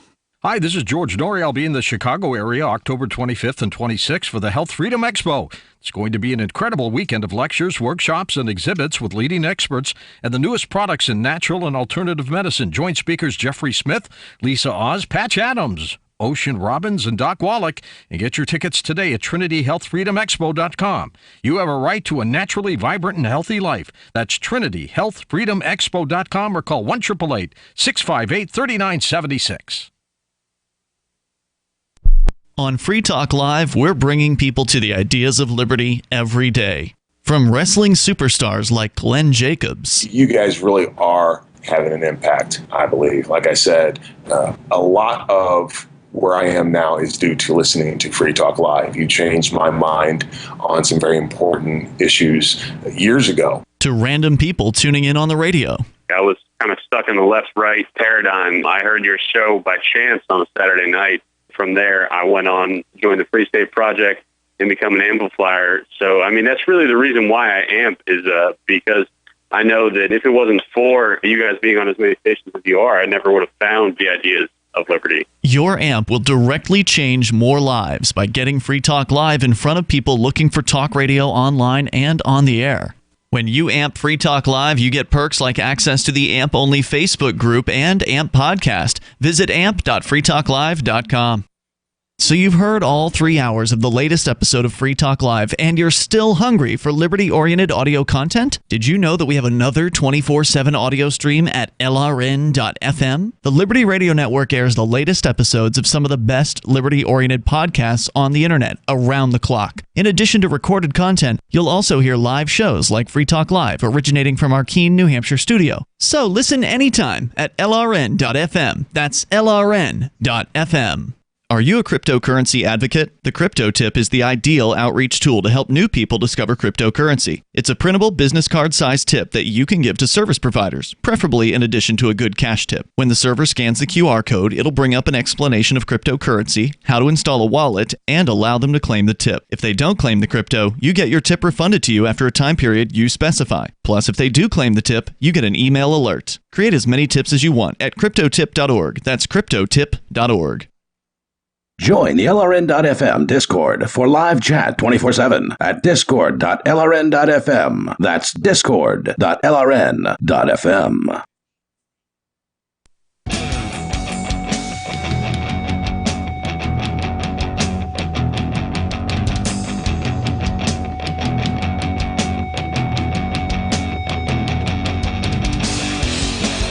This is Free Talk Live, 855-450-FREE. That's our toll-free number, 855-450-3733. That's the number to get on the air. It's our final segment, but there may be time to get you on the air. We have been talking stable coins, and of particular, this stable coin coming out of Australia that is going to be backed by... This is kind of circular. It's going to be backed by gold, guaranteed by the government. So this is a government, the government of Western Australia. So it's kind of interesting. And the question is my question is, would you trust it? Would you trust them and the government to actually have the gold, regardless of what they tell investors in this potential stable coin? That is the issue, and I think that should be the core question when you're involved in cryptocurrencies is, do I have to trust somebody? The idea that the Bitcoin put forth was the idea that you don't trust, you verify. And of course, but that idea is nonsense, because the very idea of Bitcoin trusts your ability to get electricity, your ability to get power, your ability to get Bitcoin internet. Doesn't care if I have power. It does. Were you planning on writing it on paper with a pencil? How are you going to use Bitcoin without power? You need devices. Are you going to think it to people? Come on, think, bro. Really? How do you use Bitcoin without power? No. That's an absurdity. What I said was Bitcoin doesn't care if I have power. No, Bitcoin doesn't care if you have power, because Bitcoin doesn't care about anything. It's not in the business of caring. It doesn't. It's a number on a ledger. But if you can't access that money, if you can't transfer now we're talking it to about somebody its else, value and its equal use. What I'm saying is that it doesn't care. You'll still have 5 Bitcoins somewhere. You just won't. It just won't be of any use to you, until the power comes back. Until the power comes back, or the internet comes back. Ain't nobody using Bitcoin right now in lots of California. That's exactly. Those transactions are hanging out there. But it will be there when the power comes back on because of the persistence of the blockchain. That's much is true. That is correct. Let's go back to the gentleman who was on the line. Mike, we're going back to Mike in Washington State. Mike, you still with us? Thank you. I'll make it real quick. So my particular case, if I was 65 and retired and on Social Security, I could do anything I want. I could work the market. I could own and buy and sell homes, all this stuff. But for the millions of people that are like, I was a dump truck driver, I can't pass an eye exam. I'm now on Social Security disability. I cannot have any kind of earned income over $2,000 a year. They probe you annually at your fourth point of contact to find out if you went and made $1 on the street playing your guitar. And you just can't have investments and an income. So I just look at the things that you can barter. So it's different for me. Those things, I could buy Bitcoin and have a little extra money to do so, But once it got to a certain point of value, then I would be looked at because I am nothing. I mean, I live any way I want, but I'm not free.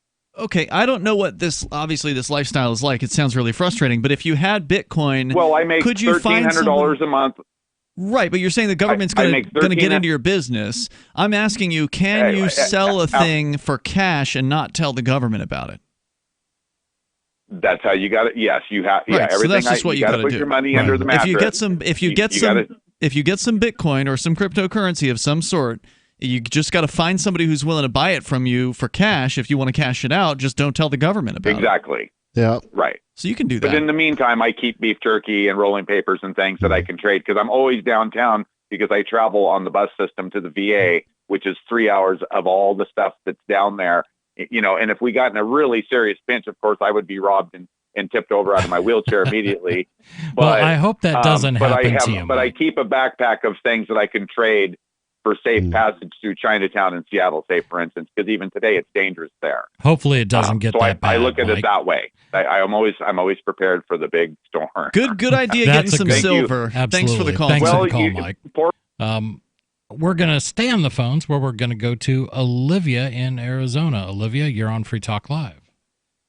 Hey, Chris, Nobody, and Ian. Hello. I just wanted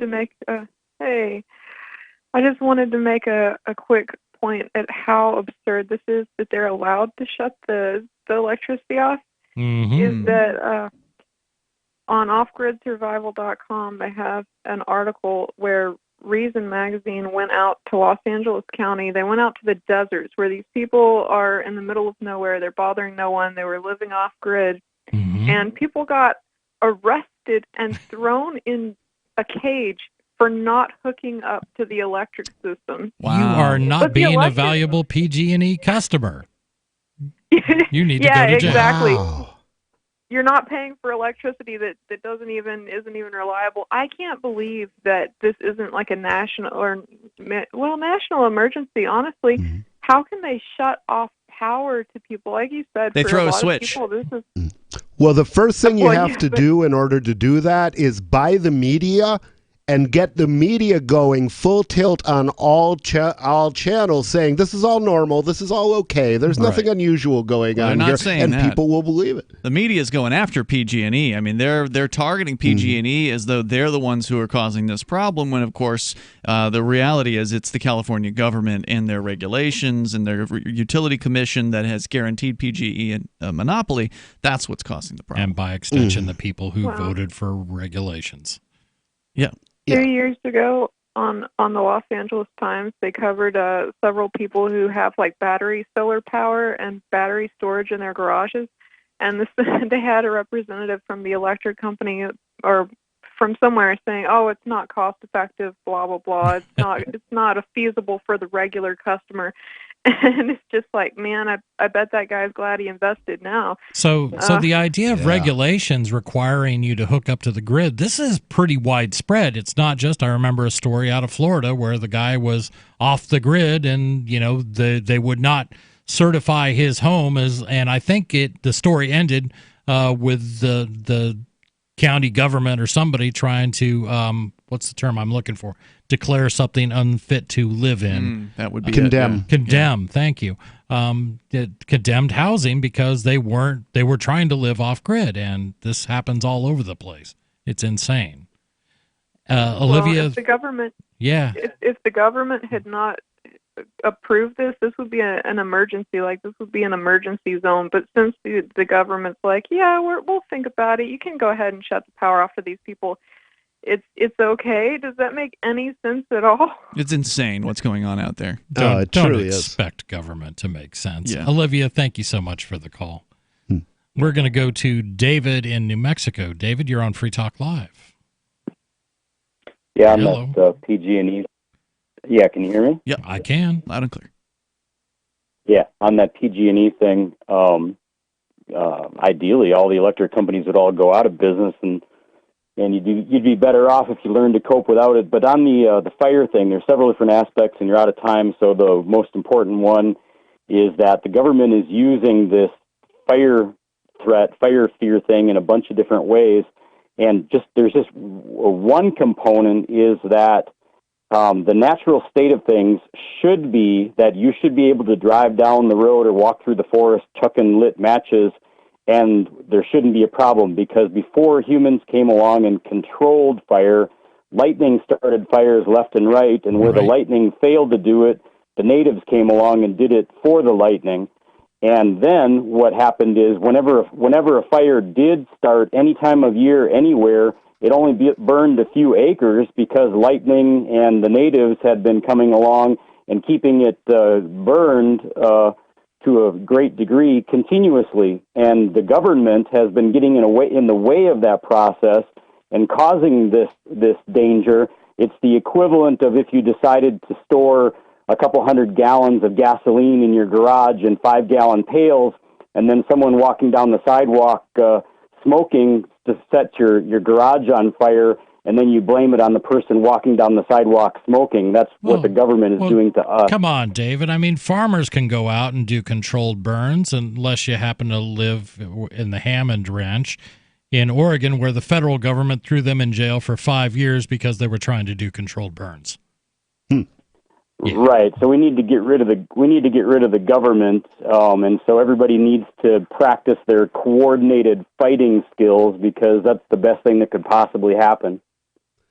Well, they have definitely militias, gun churches that are working on doing just that, because, armed revolt and armed conflict are always in the realm of possibility. Hey, David, thanks for the call. Thanks for the call, man. One more factoid here. Hard Fork reported back in June that 2/3 of failed stablecoin projects launched since 2017 were backed with physical gold. 2/3 of them failed. Unbelievable. Wow. That's all the time we have for you tonight, but we'll be here tomorrow night taking your calls with your interests. This is Free Talk Live.